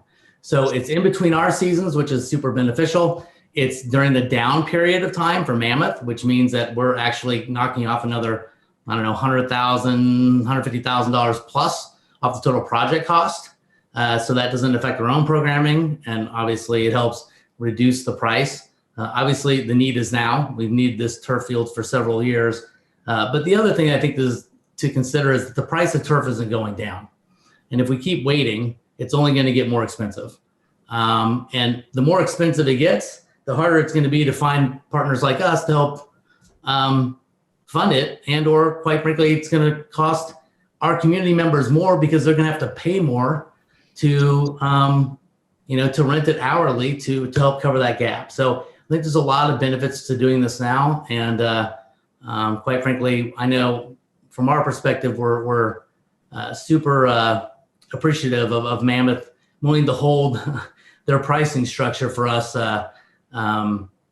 through this last several months. Eric, John Blozick, board member. I just have a couple questions. Hey, John, can you hold off until Derek is ready? Yeah. Thank you. Derek, if you'd like, I could pull the rendering up and kind of show everybody what we're talking about. Eric Rogers, Parks and Recreation. Sounds like a great idea, Mark. Are we seeing the rendering? Yep. All right. So just to give you a visual on what we're looking at, this is the youth sports complex with a little bit of artistic work. So right now there's 5 football fields, 1, 2, 3, 4, 5. So this is a future add. The 2 fields we're talking about are 14 and 15, which are right here. These are currently in place. The lights are currently in place. These are grass fields right now. The parking lot goes to about right there right now. So what we're proposing is turfing these 2 fields and then extending this parking lot to make this a little bit of a self-contained corner. These fields would also have cross fields on them. So U12 fields, there'd be 4 U12s, which is about the size of these grass fields here. So what this proposes is a future phase is potentially moving 2 of the football fields up to this corner, putting in a stadium type facility and maybe another turf field. That would be later on. The 2026 proposal we have in has artificial turf infields on these 8 baseball diamonds, which again improves playability. So what we know and what we've talked about with Sporting Cow Valley is they would utilize this area, but they'd also have some need to pick up some of the grass fields still on, to run their full program, because like Marcus said, they can only run about 70% of their program on the artificial turf. So we'd still be working with them a little bit on the grass fields. And we know there's potential for baseball, softball practices out on those grass fields if we did something with infields. We think there's football practices that could take place out here. We think there's maybe other soccer groups that will want to rent space. So anyway, I just want to give you a visual on what we're talking about.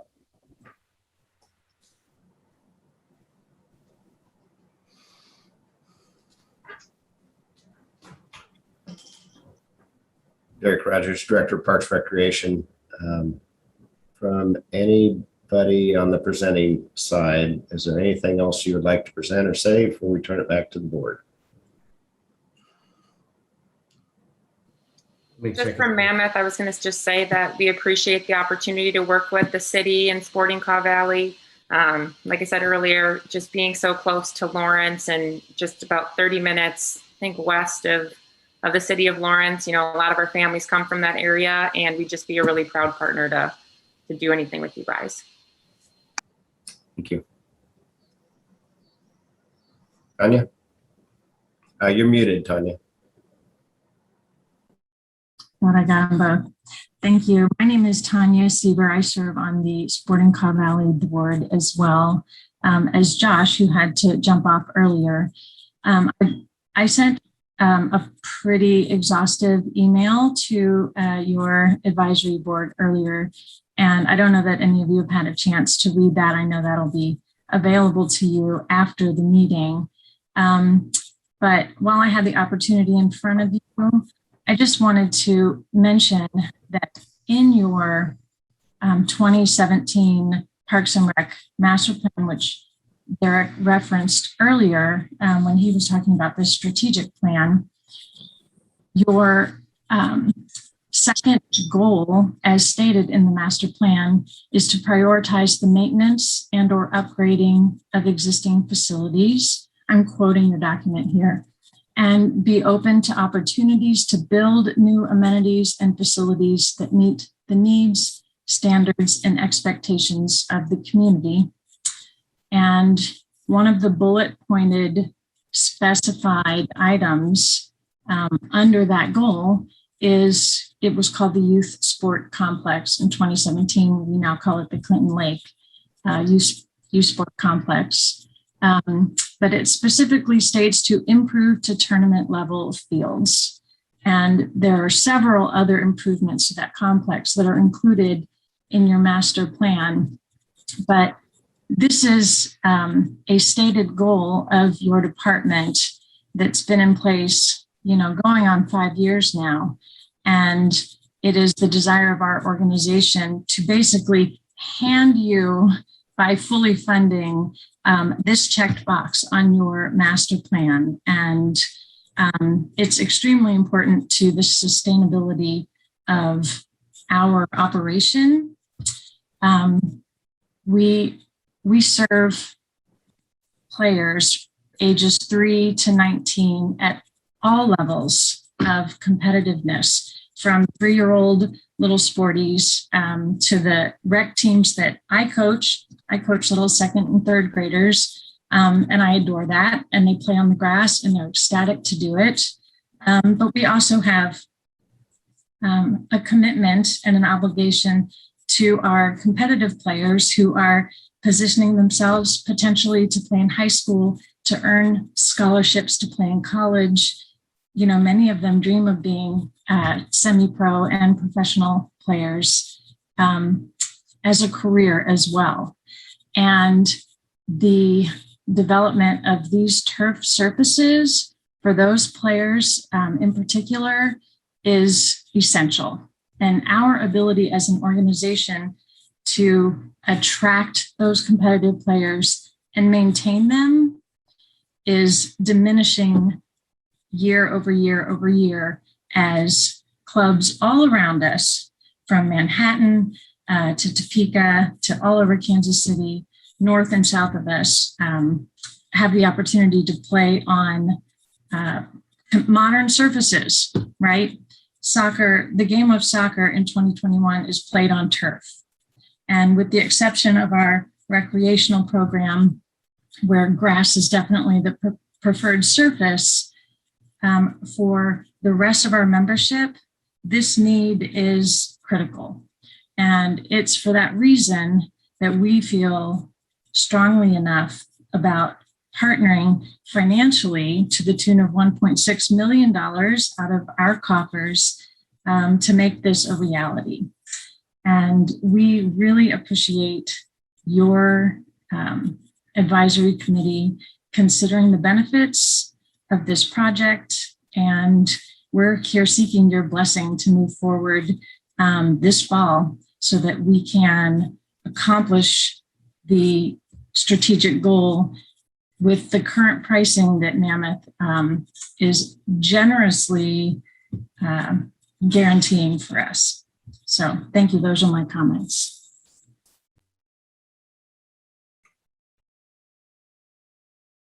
Eric Rogers, Director of Parks Recreation. With that, I will turn it back to the advisory board. Thank you, Derek. And with that, John, I know you've been itching to comment. Go for it. I'm paying attention now, buddy. You threw a curveball at me. Hey, I just want to jump on board. And I've been in athletics all my life as an athletic director and principal. This is a no-brainer, people. First of all, Sporting Kaw Valley in the northeast part of the state and all over Kansas is really well known, well accepted throughout the state in the soccer world. As a principal and AD, we need to remember we've got to keep kids involved in activities. And it can be lots of activities, but if you want to know numbers, soccer is the #1 sport for kids involved. It outnumbers football, basketball, baseball, softball, everything. And we can have that right here in Lawrence with the Kaw Valley, Sporting Kaw Valley with us. This is a no-brainer. I know Mammoth Turf, they do a great job. I just think we need to look at this, people, because the no maintenance, all weather. The only thing I would tell Marcus, I would go for maybe a roof over it and everything, and even a little bit side so you can rent it all year long, because that's the #1 thing they're going on in communities, people. They're building these indoor complexes for soccer, basketball, like what we have out at Rock Chalk, but they got 4, 5, 6 fields in there for kids. And this is a no-brainer. My only question, Derek, and I don't know, maybe Marcus, I know Mammoth Turf Field is great. If the city's paying for part of it, and if I'm wrong, tell me, guys, do we have to follow city bidding purposes just because everybody's wanting to sue the city anymore? Do we have to open that up, or is it, how do you go about that, Derek? I don't know. I just want to make sure we do it right, but this is a no-brain thing for our community and our kids and our city of Lawrence. Can somebody help me? To Mark on the contracting process. He knows that better than I do. Mark Hecker, Assistant Director. What we're proposing here is using a cooperative purchasing agreement. So we use those, so that Greenbush Cooperative Purchasing is a recognized purchasing organization that we can purchase off of that contract. So it's been pre-bid. So that really speeds up the process a little bit, in that we know we're getting low prices because they've already been bid to government units. So that's what we'd be using on this one. And so we can bypass anything. Yeah, Greenbush is great in the bid, and Mammoth with their price, that's a great price, guys. But I just wanted to make sure somebody didn't come back and say, hey, why can't we bid on that if that's a city project? See where I'm coming from? Mm-hmm. Okay. Yeah, we've used the purchasing procedure in the past. Again, this goes all the way to City Commission for final approval. So that's what we were recommending. Good. That's all I wanted to say. It's a no-brainer for our community, people, and our kids. Nice job, Marcus and Lauren and Tanya.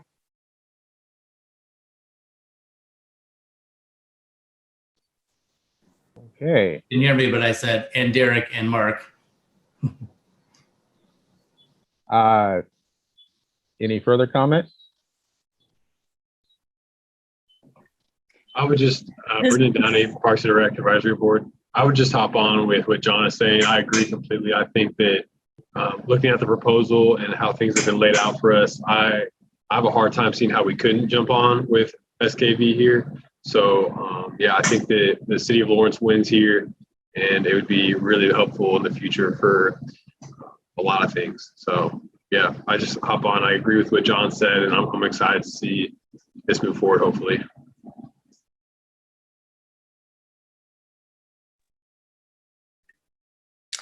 This is Marilyn Hull, board member.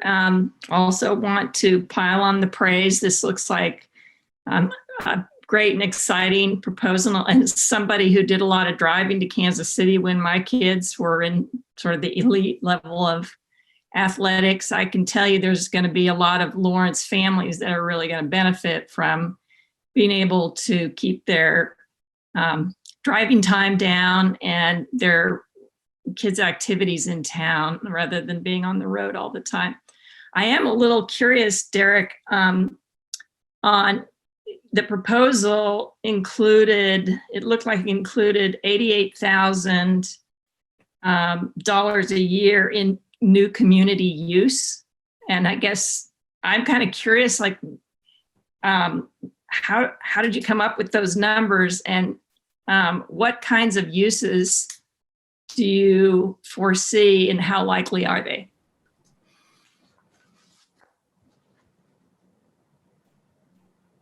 Eric Rogers, Director of Parks Recreation. The city will rent the new turf field to other community user groups at a minimum of 600 hours at $80 an hour at 48,000. Is that the line you're looking at? Yeah, there were two lines. There was the 48,000 and then there was another 40,000.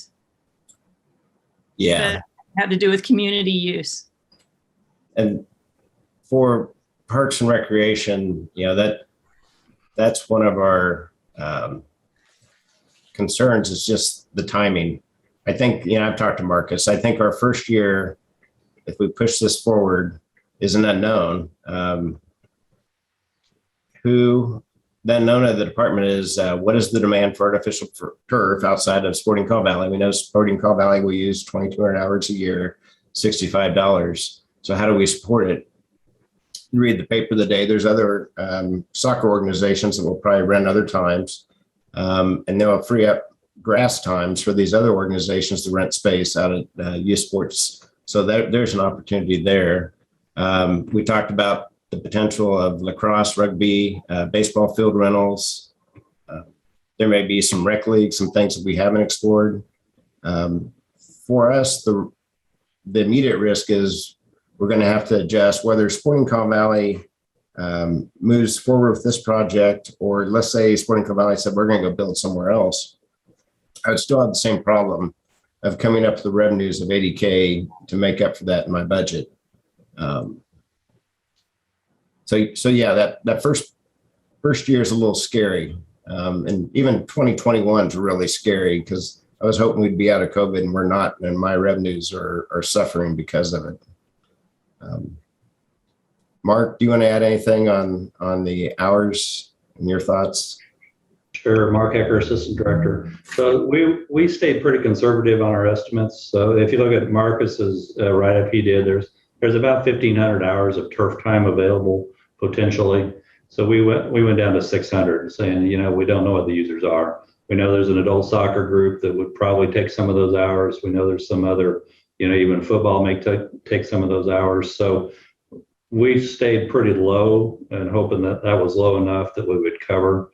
We know Sporting Call Valley may need some grass fields still. We know some of these other groups may be really interested in the grass fields. Honestly, we don't know about adult soccer, whether they'd rather play on the new turf or on the old grass. Either way, I think there's potential to use that out there. The rendering we put out showed a couple of multi-purpose fields up in that northwest corner.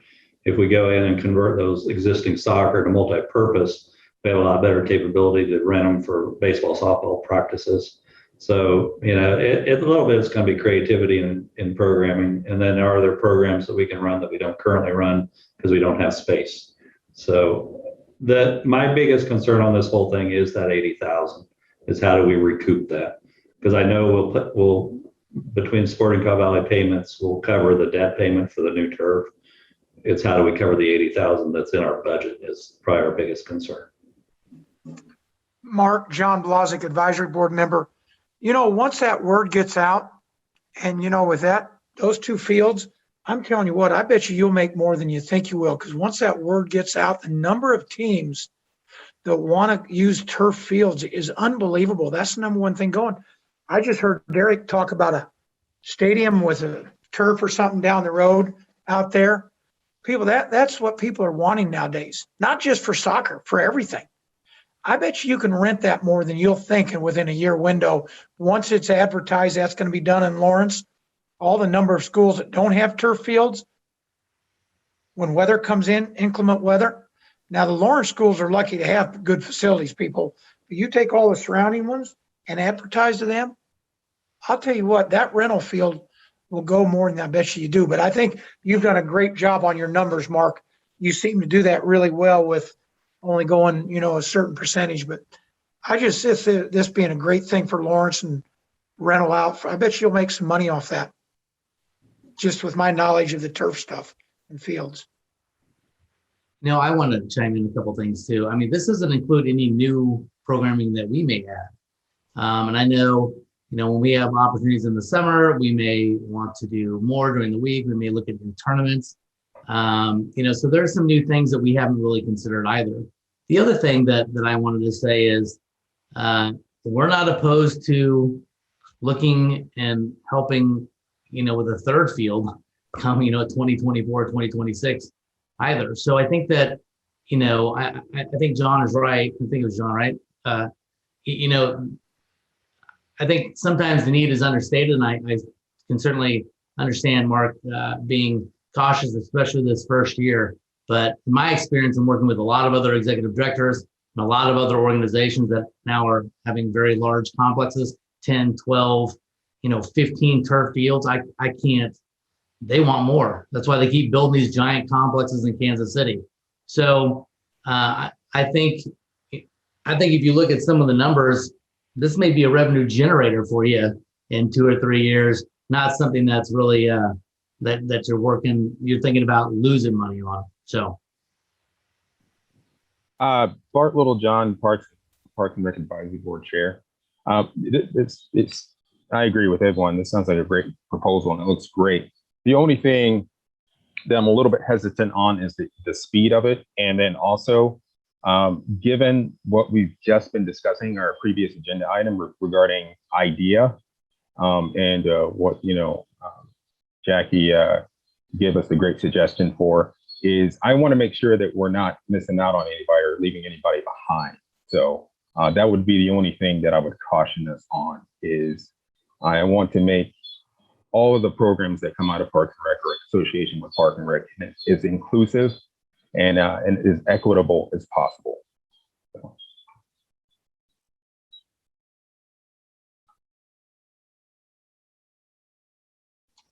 This is John Nalbandian, board member. What is the advisory board being asked to do now? Derek Rogers, Director of Parks and Recreation.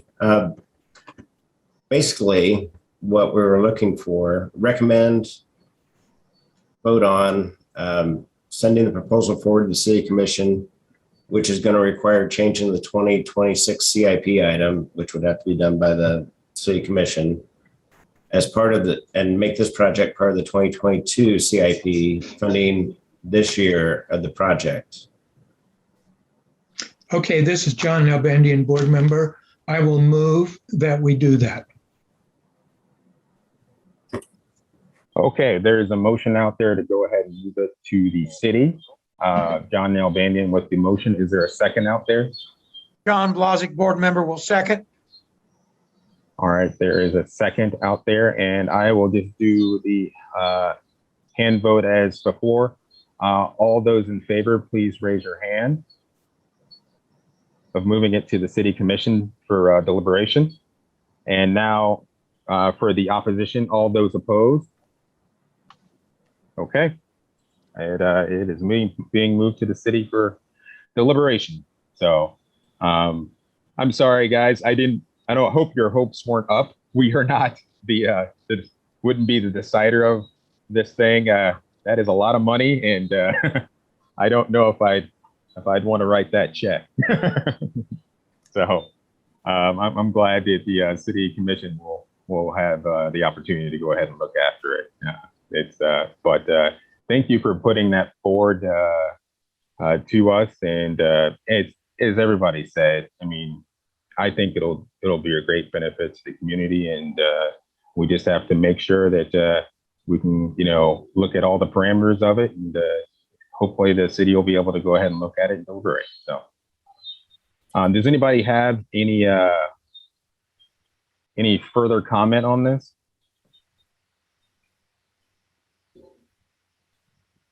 I'm Derek Rogers, Director of Parks and Recreation. I just want to let you know I did go to the City Commission. We have a placeholder for next week. So we'll try to get it there and see what we can do. Okay. Yeah, thank you guys for the proposal. It was very detailed. Bart? Yeah. This is John Blozick. Derek, let me ask you, do we need to have anybody, because if we need somebody from the advisory board to go to the city commission, and I would be happy to talk about the importance of this facility, just with my educational background and number of kids that this would involve. Do we need anybody there? Derek Rogers, Director of Parks and Recreation. I'd say it never hurts on any agenda item, and with Zoom, it's really easy to be there and not have to go in person. What day is that, Derek? Tuesday, September 21st, I believe. I don't have my calendar up in front of me. I'm pretty sure that's the date. 5:30? Yes. If somebody would send me a Zoom, I would be happy to, unless somebody else, if Bart wants to do it, or Brandon wants to do it, or Valerie wants to do it, Val, somebody else, but I'd be happy to offer to be on that Zoom call for these people. Yeah, I think any one of us can do it, John. It's just that we wouldn't be speaking for the board when we do it. We would be speaking for ourselves. So, but any one of us can do it. Okay. So, that's the only thing. This is Marilyn Hull, board member. I think actually if the board voted, we could have a representative speak on our behalf. We've done that before. Oh, okay. Yes, that is correct, Marilyn. Roger Steinbrock, marketing supervisor. And usually it's either the chair or the vice chair that have done that. But if they can't, then some other board member could do that as well. But it's up to you as a board deciding who speaks for the board. Is that something that you guys would like to pursue as per John?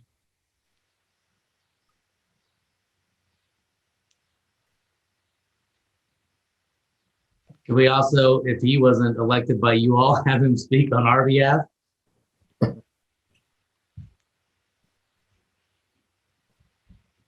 Go ahead.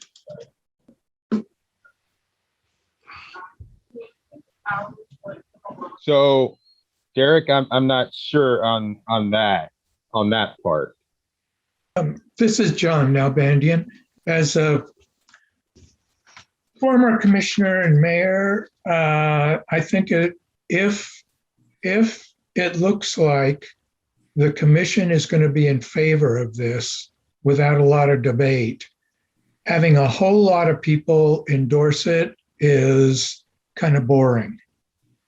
So if it's going to be controversial, then I think a show from the advisory board, a heavy show from the advisory board and from the residents would be important.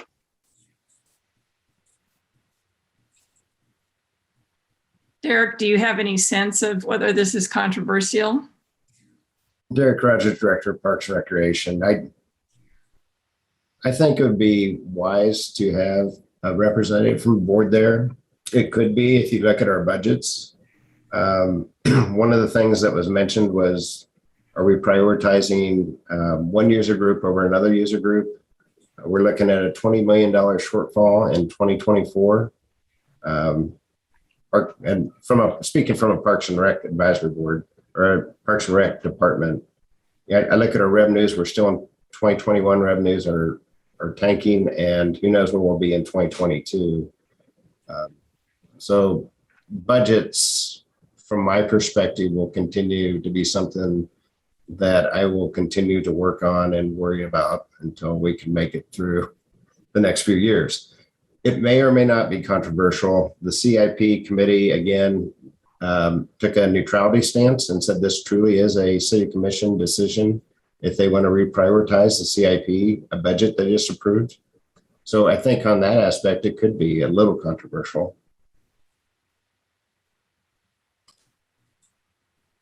Mark, do you have anything to add, or you think I'm spot on, or am I missing it? No, I think you're accurate. I think the biggest conversation will be the change of the CIP. I think most everyone who's listened to the proposal agrees it's a good idea. It's just a matter of prioritizing it up against other city initiatives. Sorry, Mark Hecker, Assistant Director, Parks and Rec. This is John Nalbandian, board member. Do you have any sense of whether the finance director and the city manager are going to endorse this? Eric Rogers, Director of Parks and Recreation. The city manager and Jeremy Wilmoth, Finance Director, have been involved, and we all agree that this is a great opportunity, and turf for our committee members would be a great thing.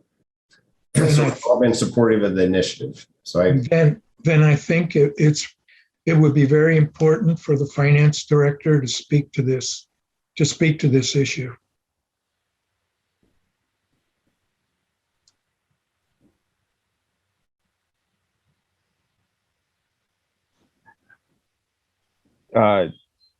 Derek, did you know if you would have the opportunity to weigh in during that? Or Derek Rogers, Director of Parks and Recreation, that there's no doubt in my mind that Jeremy will probably weigh in, and the city manager will probably weigh in. I see this as a level of project and touching the CIP process that there'll be a lot of weigh in on it, just on that alone.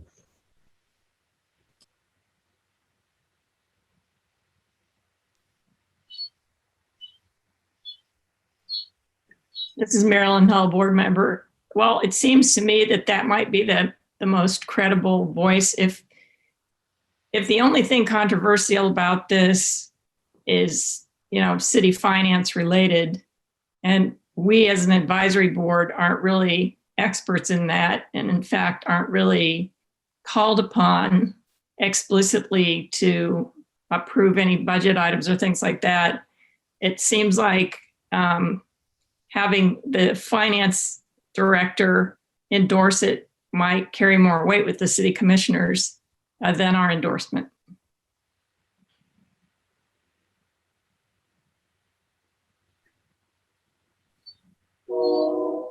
And I'm sorry, I apologize. I got some stuff going on here, Derek.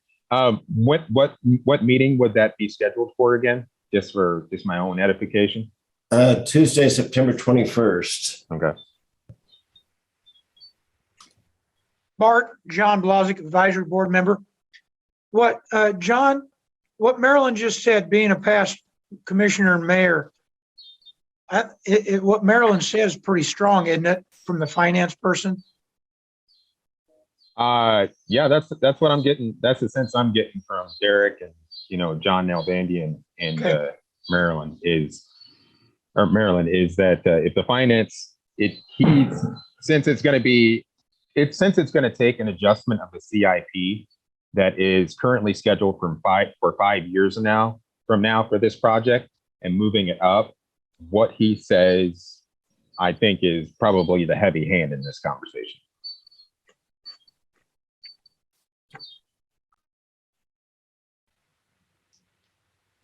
This is John Nalbandian again. So our role with the city commission should be to endorse the proposal. And then it's up to the finance director and the city manager and Derek to advocate. Beyond that, in terms of, like Marilyn's saying, can we do it? So our goal is to say, should we do it? And I think then it's the staff's responsibility to say, can we do it? I would agree, John. It seems like from all of us commenting on this, and nobody really has any, problems with the proposal itself. It's just making sure that, one, the timing fits, and two, other things around it fit in terms of making sure that it fits with our strategic plan. So, and that's a higher level discussion for the city commission, as you were addressing as well. So I think you're correct. Derek Rogers, Director of Parks and Recreation. From the city CIP committee position, they took the neutrality position of no opinion, just based on the timing, because they do have the project in the CIP, which was approved for 2026. So I think that truly is where it belongs, at the commission level for the decision, just like we thought it was definitely worth bringing to the advisory board before going to the commission.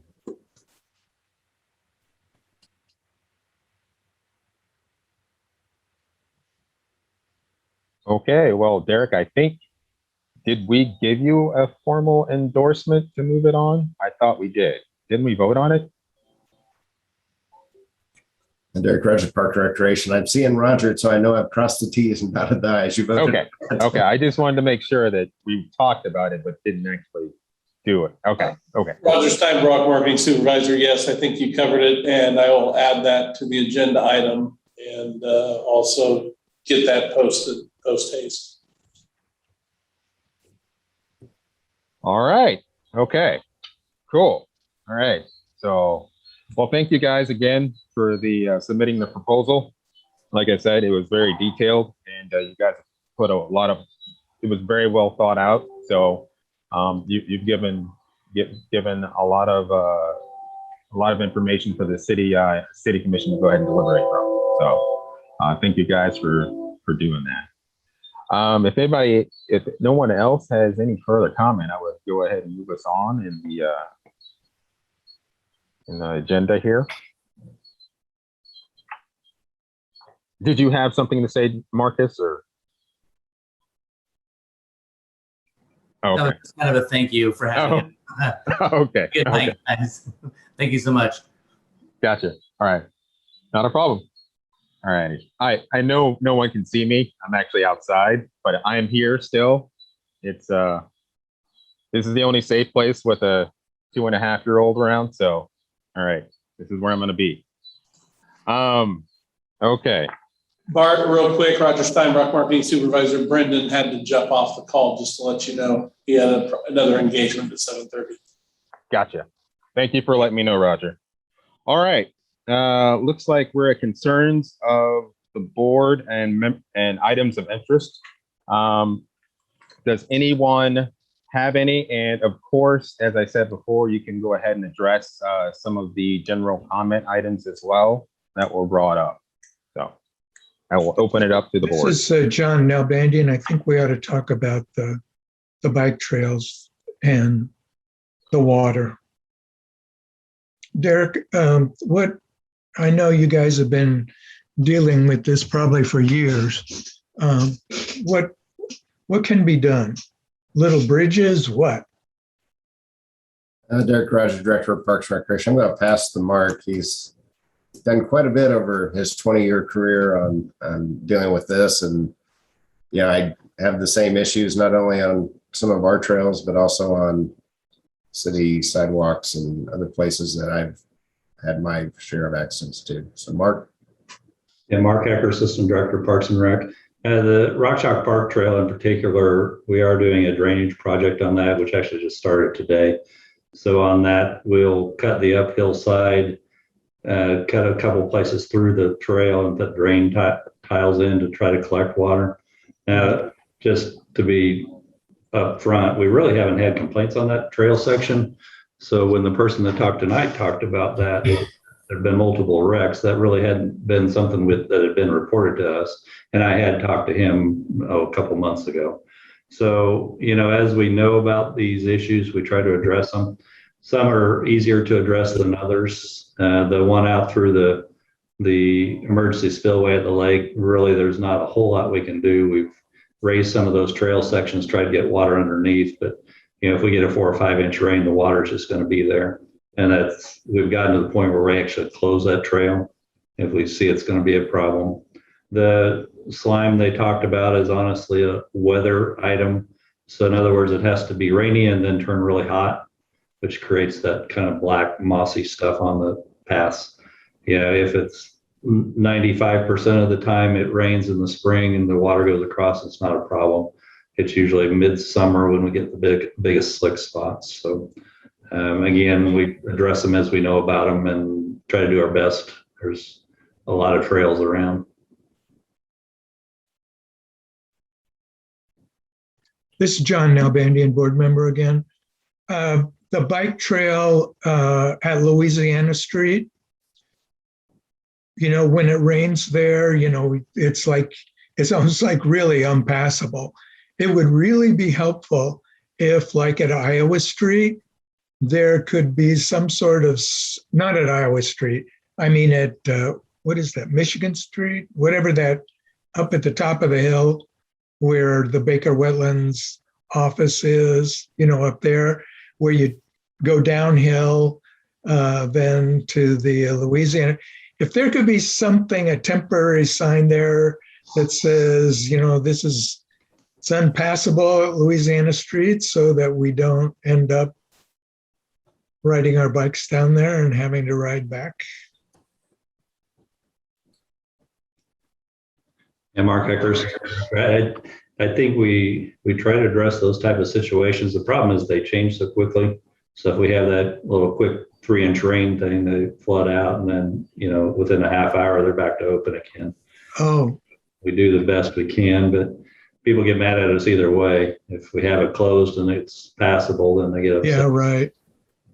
So yeah, it's an ongoing problem, especially when you get these big rains that we've been getting. It seems like this last year and a half, where just dump 2 inches at a time. Derek Rogers, Director for Parks Recreation. I'm just going to say, John, sometimes when that stretch of the Baker Wetlands Trail, some of it's county, some of it's city, and I need to check the map again. I know exactly what you're talking about, because there's times I probably shouldn't bike through it, but I have fish swimming through my spokes just because I want to get through. But yeah, you're right. That is an area that we need to keep an eye on, and signage would help. This is Pat Phillips, board member. I'm an avid biker that also has gone through that water area. And I know that, that's been an ongoing problem. And I know it could be costly, but in the future, could there ever be a thought of doing a bridge over to not even deal with that wetland? Because, it's built on water. So just a thought, and I know it's a costly one. We're just trying to get the loop attached, but maybe down the line, that could be a grant that possibly we get to have a bridge to go over. Jackie Becker, if not a bridge, which is a way better idea than what I'm going to recommend. I was curious if we have any cameras out there. So is there a way that if we had video on that area, that both the area by Haskell and then when you're coming down from the west side, there could be some kind of light that goes off. So when you're on your bike, you see the light go off at those corners, you kind of know not to turn and keep going because you can't get through. Again, I don't know how costly that would be either, but just another suggestion. Like that. This is Marilyn Hull, board member. And this kind of goes over what everybody's specific comments are. And that is with the loop getting more and more connected and groups like Friends of Lawrence Area Trails promoting it. I think it's going to need more active management. And I don't know what that looks like on the staff side, but I think it's going to be more than, sort of waiting for complaints. There's going to have to be, and I know you do some of that already, but there may have to be even more of that, of just monitoring that trail and making sure that users know what's safe, what's not safe. Mr. Knight, it's a little bit interesting when he talks about it, because he says, I could sue you and it'd be open and shut case, but I'm not going to sue you. It's sort of like this slightly veiled threat. And I don't think that's a way we really want to interface with the public and the users of the trail. So being super proactive, finding a way to communicate, working with partner groups like Friends of Lawrence Area Trails to get out information. I happen to know that group probably has 1,500 Facebook followers. So if you know that there are going to be problems, partnering with a group like that to help get that information out to people who use the trail regularly, I think that would all be great. I would like to piggyback on that, what Marilyn said. Is there like any sort of active monitoring system that you guys have for the trails, or have anything planned for the trails, just in terms of something that can clue you into like upkeep or anything like that? See Darren's head nodding, so he knows something I don't. You want, or is that just, I think it's a great idea? Mark. Mark Hecker, Assistant Director. So our most active monitoring is our mowing. So as we mow the trails, we'll see a lot of things. We have trees down, we have leaves on the trails, we have water over trails. So that's happening on a weekly basis. I would say we see most of the trails weekly, and that we have to be out there for some type of maintenance activity. So, it's not like we just don't worry about them. I feel like we see a lot of the stuff, honestly. The things that catch us off guard are the storms. If we have a storm blow in the evening, we'll get complaints by that next morning that, hey, there's a tree down, or there's leaves all over this trail, or there's water on this trail. So by the time we have a chance to respond to it, we already have 4 complaints on it. So, I feel fairly confident that we're seeing, all 75 miles of trails we have. So, of course, there's always more that can be done, but I'm not seeing that as our biggest deficiency in park maintenance, I guess.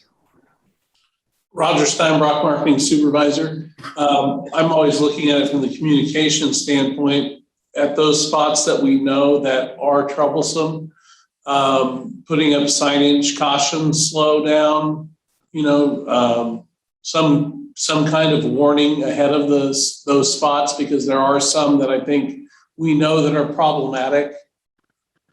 Is that something that we could entertain to do possibly? Yeah, Mark Hecker, Assistant Director. Most of the spots that we know about are already marked.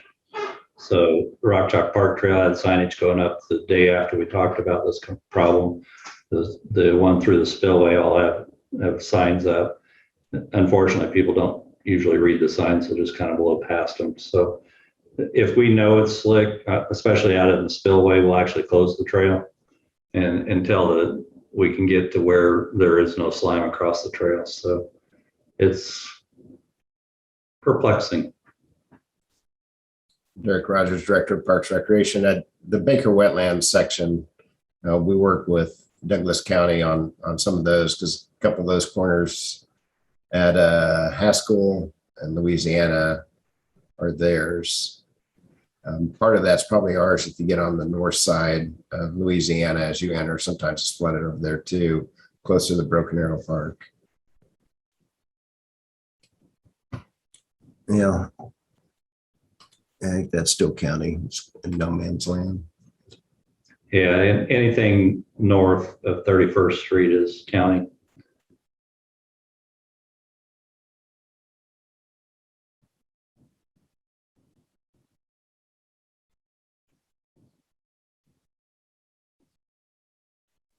Well, I would think at the very least doing that, any sort of signs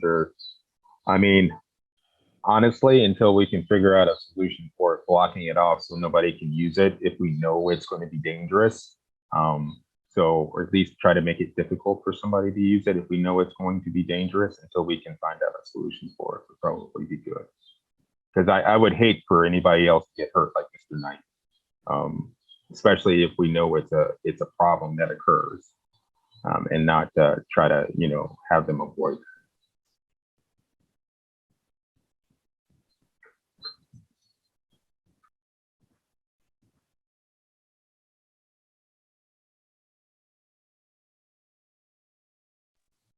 All right. I actually have one. Derek, it's come to my attention that I believe in Woody Park I know there was some construction around there, but I believe it's become a bone of contention with the neighborhood, Pinckney, that it wasn't brought up back to the level that it was before the homeless encampment. Was there any sort of progress on that? I know you're probably going to speak to them this weekend, but I just wanted to go ahead and make sure. Yeah, Derek Rogers, Director of Parks and Recreation. I've talked with Mitch about restoring that and what was in the contract, and we'll get that done. we have a meeting for everybody else on the call, the Pinckney Neighborhood Association, on Saturday. A lot of stormwater issues. Woody Park also lost their parking lot adjacent across from the Burt Nash Medical Facility.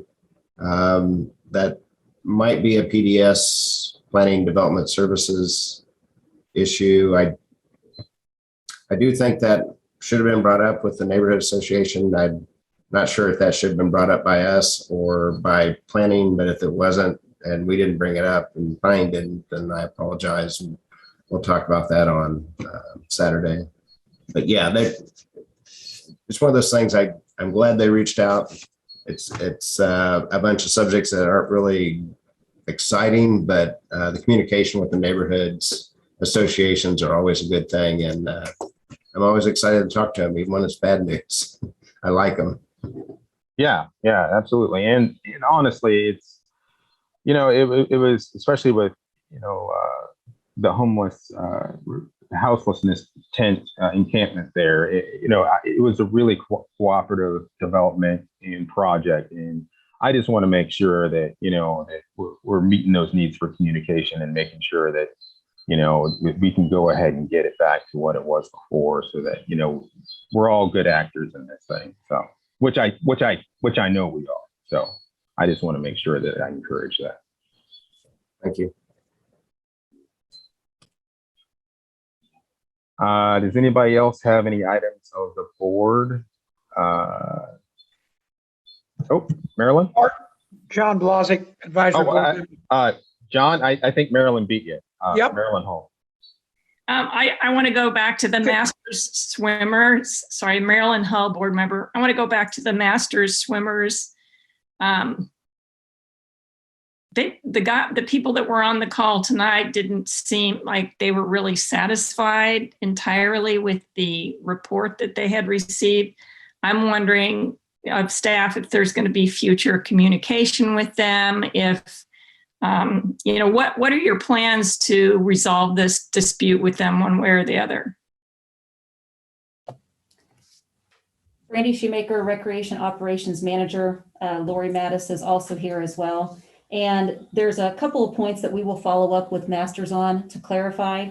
The first one is regarding the justification of pool fees for indoor and outdoor usage.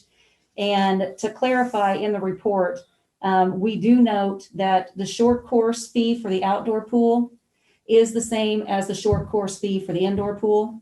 Same thing with regards to the long course fee at the outdoor pool. It is the same as the long course fee for the indoor pool. The difference would be associated with the fact that during the summer, the swim teams have requested to swim long course because it is long course season for the competitive swimmers, as well as requests, even for master swimmers as well.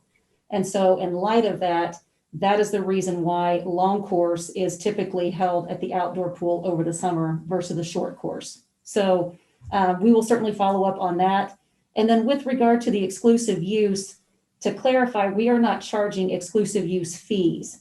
The example was listed in there to note that if we were to do our cost recovery on exclusive use fees, then that would be a different fee structure than what we currently have in place with the lane usage at this time. And then, obviously, staff in good faith reached out to make sure that they had the report so that they could review. And if there's other questions, we'll certainly be glad to follow up with them accordingly. But we'll reach out regarding those points that were questioned tonight and make sure that everything is explained and proceed forward with that. Jackie Becker, I have a couple poll questions also, if I can jump into that, if that's all right. So my questions are then, when you talk about the fees of the long course versus the short course, the long course pool outside is the same as the short course pool outside. It's 8 lanes or 8 lanes, correct? Short course at the outdoor pool, we only have 6 lanes. Okay. For the area, so the short course pool is only 6 lanes. It's not 8 with the ropes. You only do 6 during training, and then 8 for long course. Okay, because when I read it, maybe I read it wrong, but it looks like then I don't think for the for obviously when they switch to long course in the indoor pool, that is definitely taking away from the multitude of lanes that could be used for short course instead.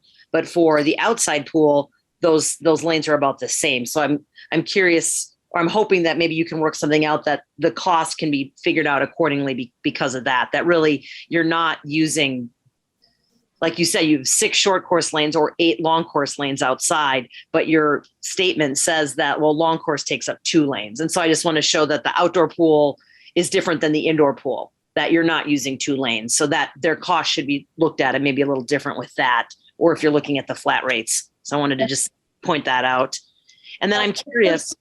Just so you know, at the indoor pool, we have the capabilities of 10 long course lanes or 20 short course lanes. And then at the outdoor pool, if we had short course lanes in, which we have during recreational swim, we have the short course lanes in, and we only have capabilities of 6 lanes in there, as opposed to when long courses are pulled in for the swim teams, we have 8 capabilities of 8 lanes. And Right. It just the cost you in the sheet it made it sound like the cost like was more for the outdoor pool when it doesn't match 2 lanes to 1 lane. That's what I'm saying. So this is Brandy Shoemaker, Recreation Operations Manager. To clarify, it is 2 short course lanes are the equivalent of 1 long course lane at the outdoor as well as at the indoor pool. And so are we on the same page with that, or is there? Because you just told me it's 6 short course lanes in the outdoor pool or 8 lanes in the outdoor pool for 50 meters. So it's not the same. In the indoor pool, it absolutely is, but the outdoor pool, it's not. So it's not 2 to 1. That's what I'm saying. So I just want to make sure their costs, because they were talking about their costs, and in the sheet you sent off, you said it was 2 to 1, and it's not. So that's all I'm trying to say is just a point to their side and what they're asking. I do see that the math doesn't work there, and so that's just something to consider when you're talking with them.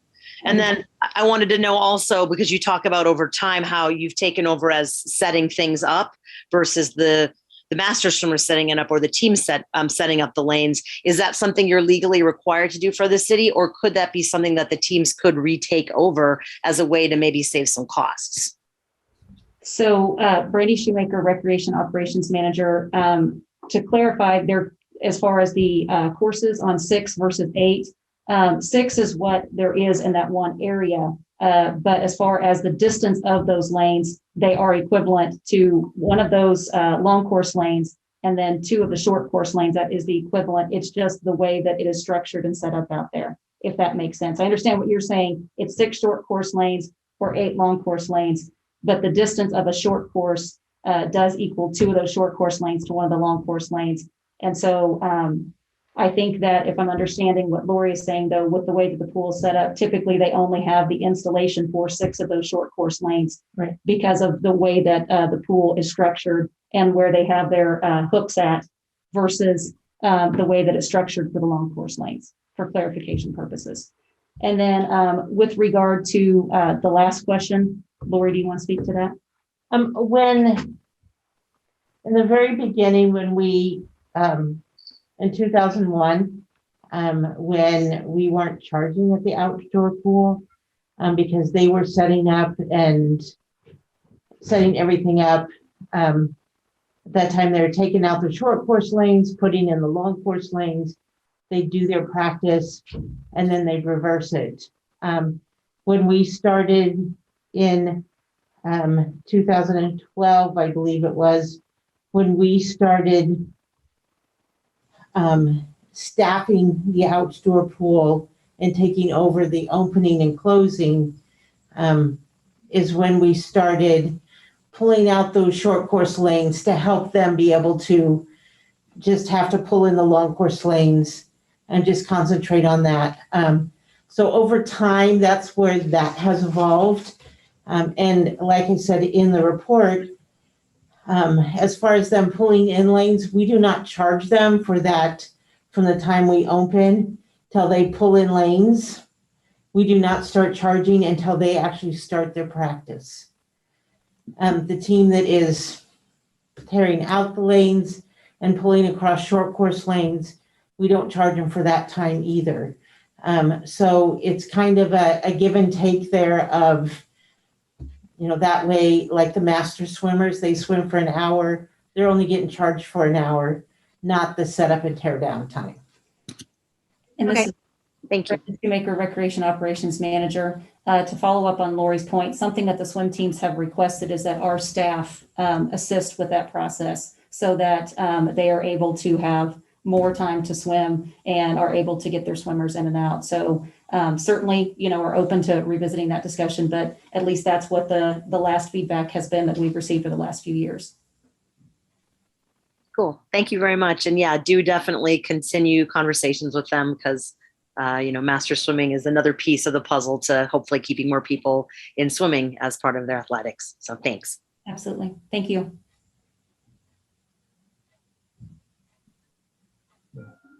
Thank you. Thank you for that, Marilyn and Jackie. I'm sorry, Val? Yeah, I just have a couple of comments that people have brought to me.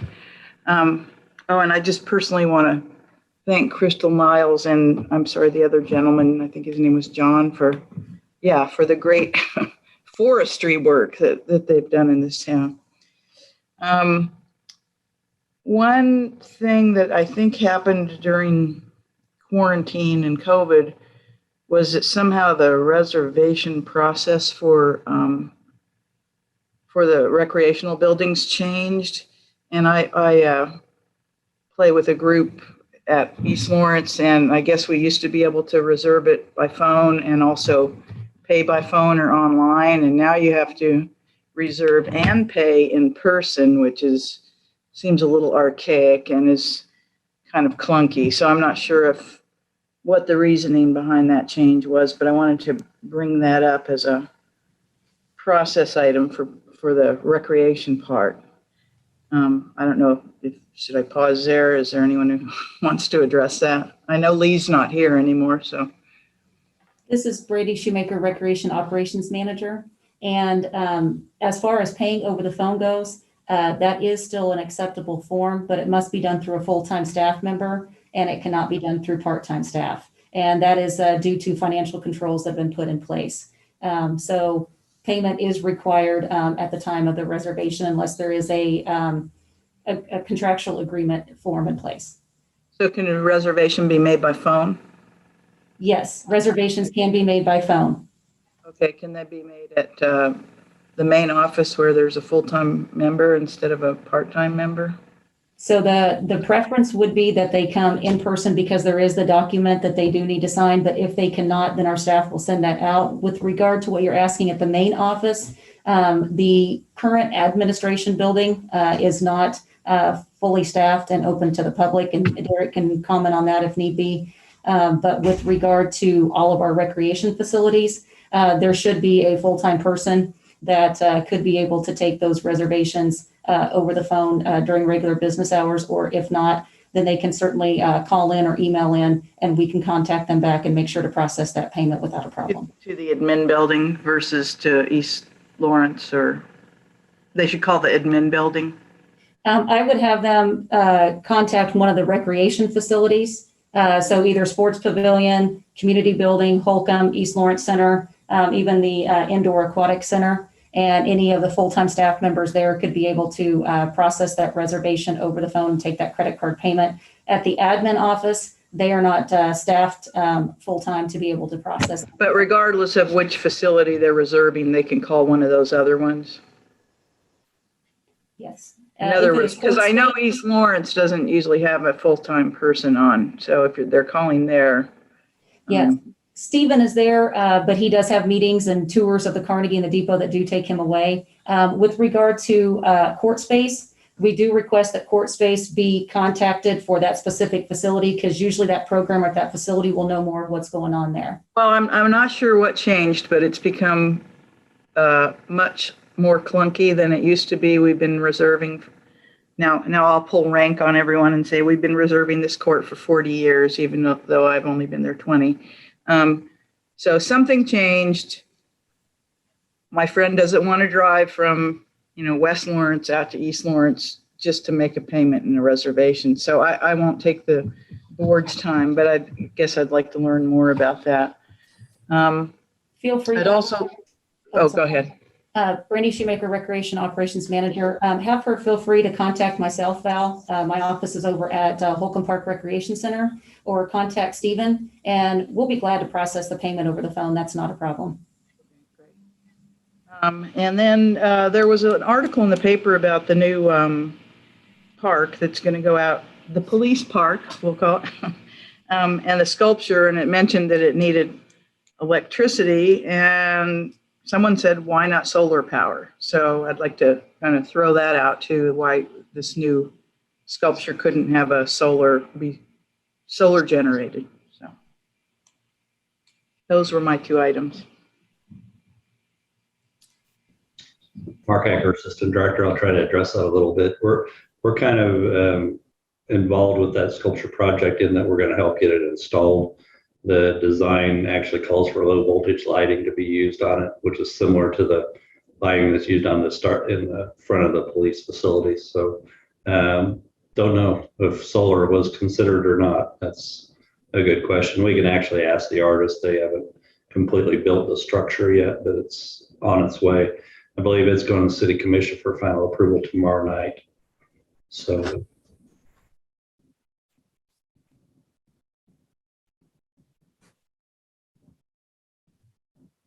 All right. I'm sorry. And Val, with any of that stuff, I'm pretty sure that Brandy can fill you in if you had any additional stuff offline in terms of conversation. John, you had Hey, something. Bart, John Blazik, Advisory Board Committee. Derek, can you give us a heads up or where you're at on the filling of Lee's position?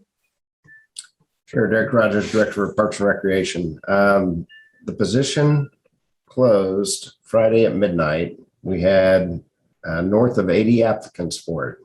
We had advertised nationally. We got a great pool of candidates. So I've been out of the office till tomorrow, so I'll be in person again. And look forward to starting the SEP process to get ready for interviews. There'll be writing assignments, and really look forward to having some fun with this process and having Parks Department staff involved from both recreation and parks in the selection, and trying the tie to our new strategic plan and our outcome area of unmistakable identity.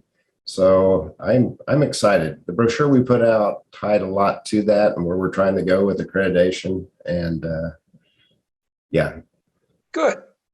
Do you, excuse me, will the people that will answer to this person, and I don't know if you've changed job descriptions or not, will you have anybody involved on the interview committee of the people that they'll be working with? Yes. Oh, cool. Okay, good. And you know what I'm going to plant? I hope they live in Lawrence, because that's just still a sticking point of me, of someone that I just see our taxes are going up again. And, you know, if you're in an administrative position, if it's schools or recreation, I hope they live in the Lawrence community so they have a heartbeat of making financial decisions with our tax money and not going home to another town. But, you know, and that could be changed, because you could grandfather your employees now and make that in administrative positions of people that make budget decisions that don't live in our town. That bothers a lot of people.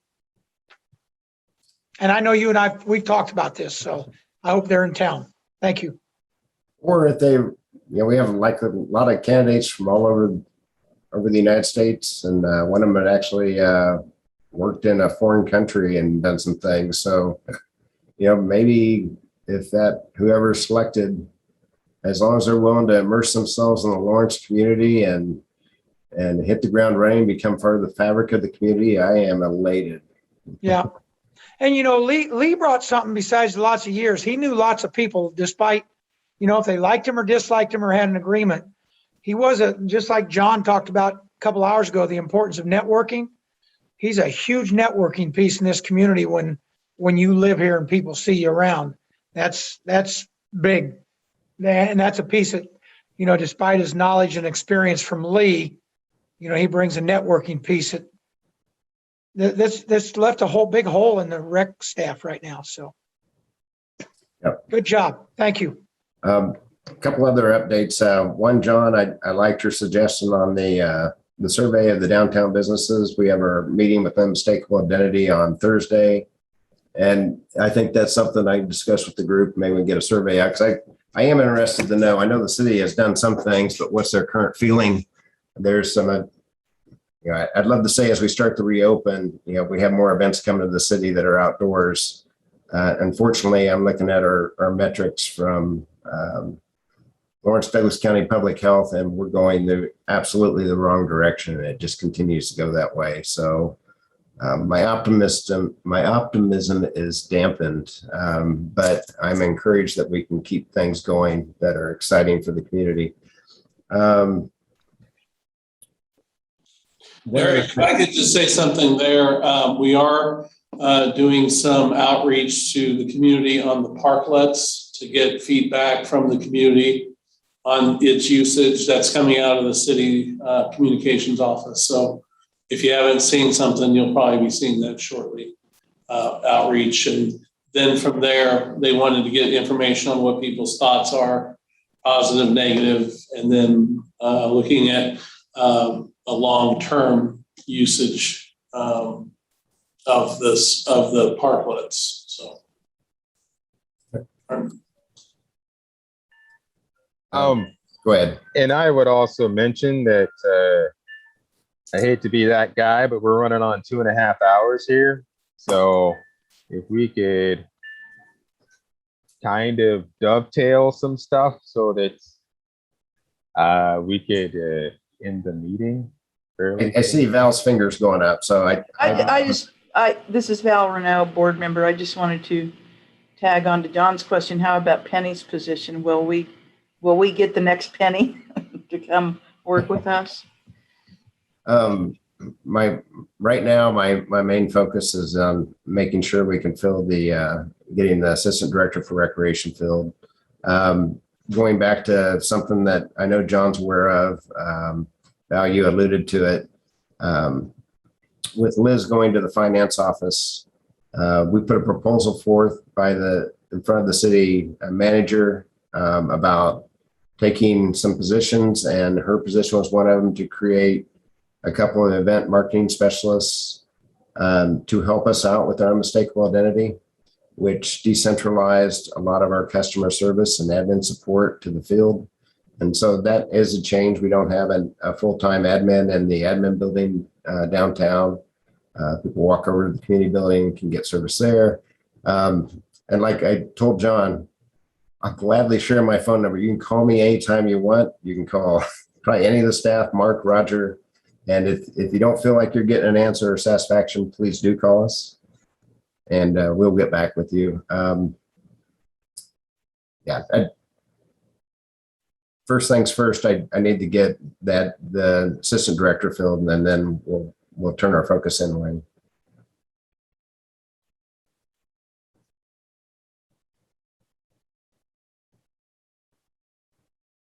All right. Any further items of interest from the board? Okie dokie. All right, we're going to play the speed round with the staff update. Does anybody have anything on the staff update? All right, I'm going to take that as no. I'm going to move it on. Okay, calendar. Looks like our next meeting is Monday, October 11th, 2021. And just want to go ahead and mention that. Also, I want to thank you all for your patience. I know this has been kind of a long meeting, longer than usual, but I really do appreciate it. With that, I would entertain a motion to adjourn in case unless anybody else has anything.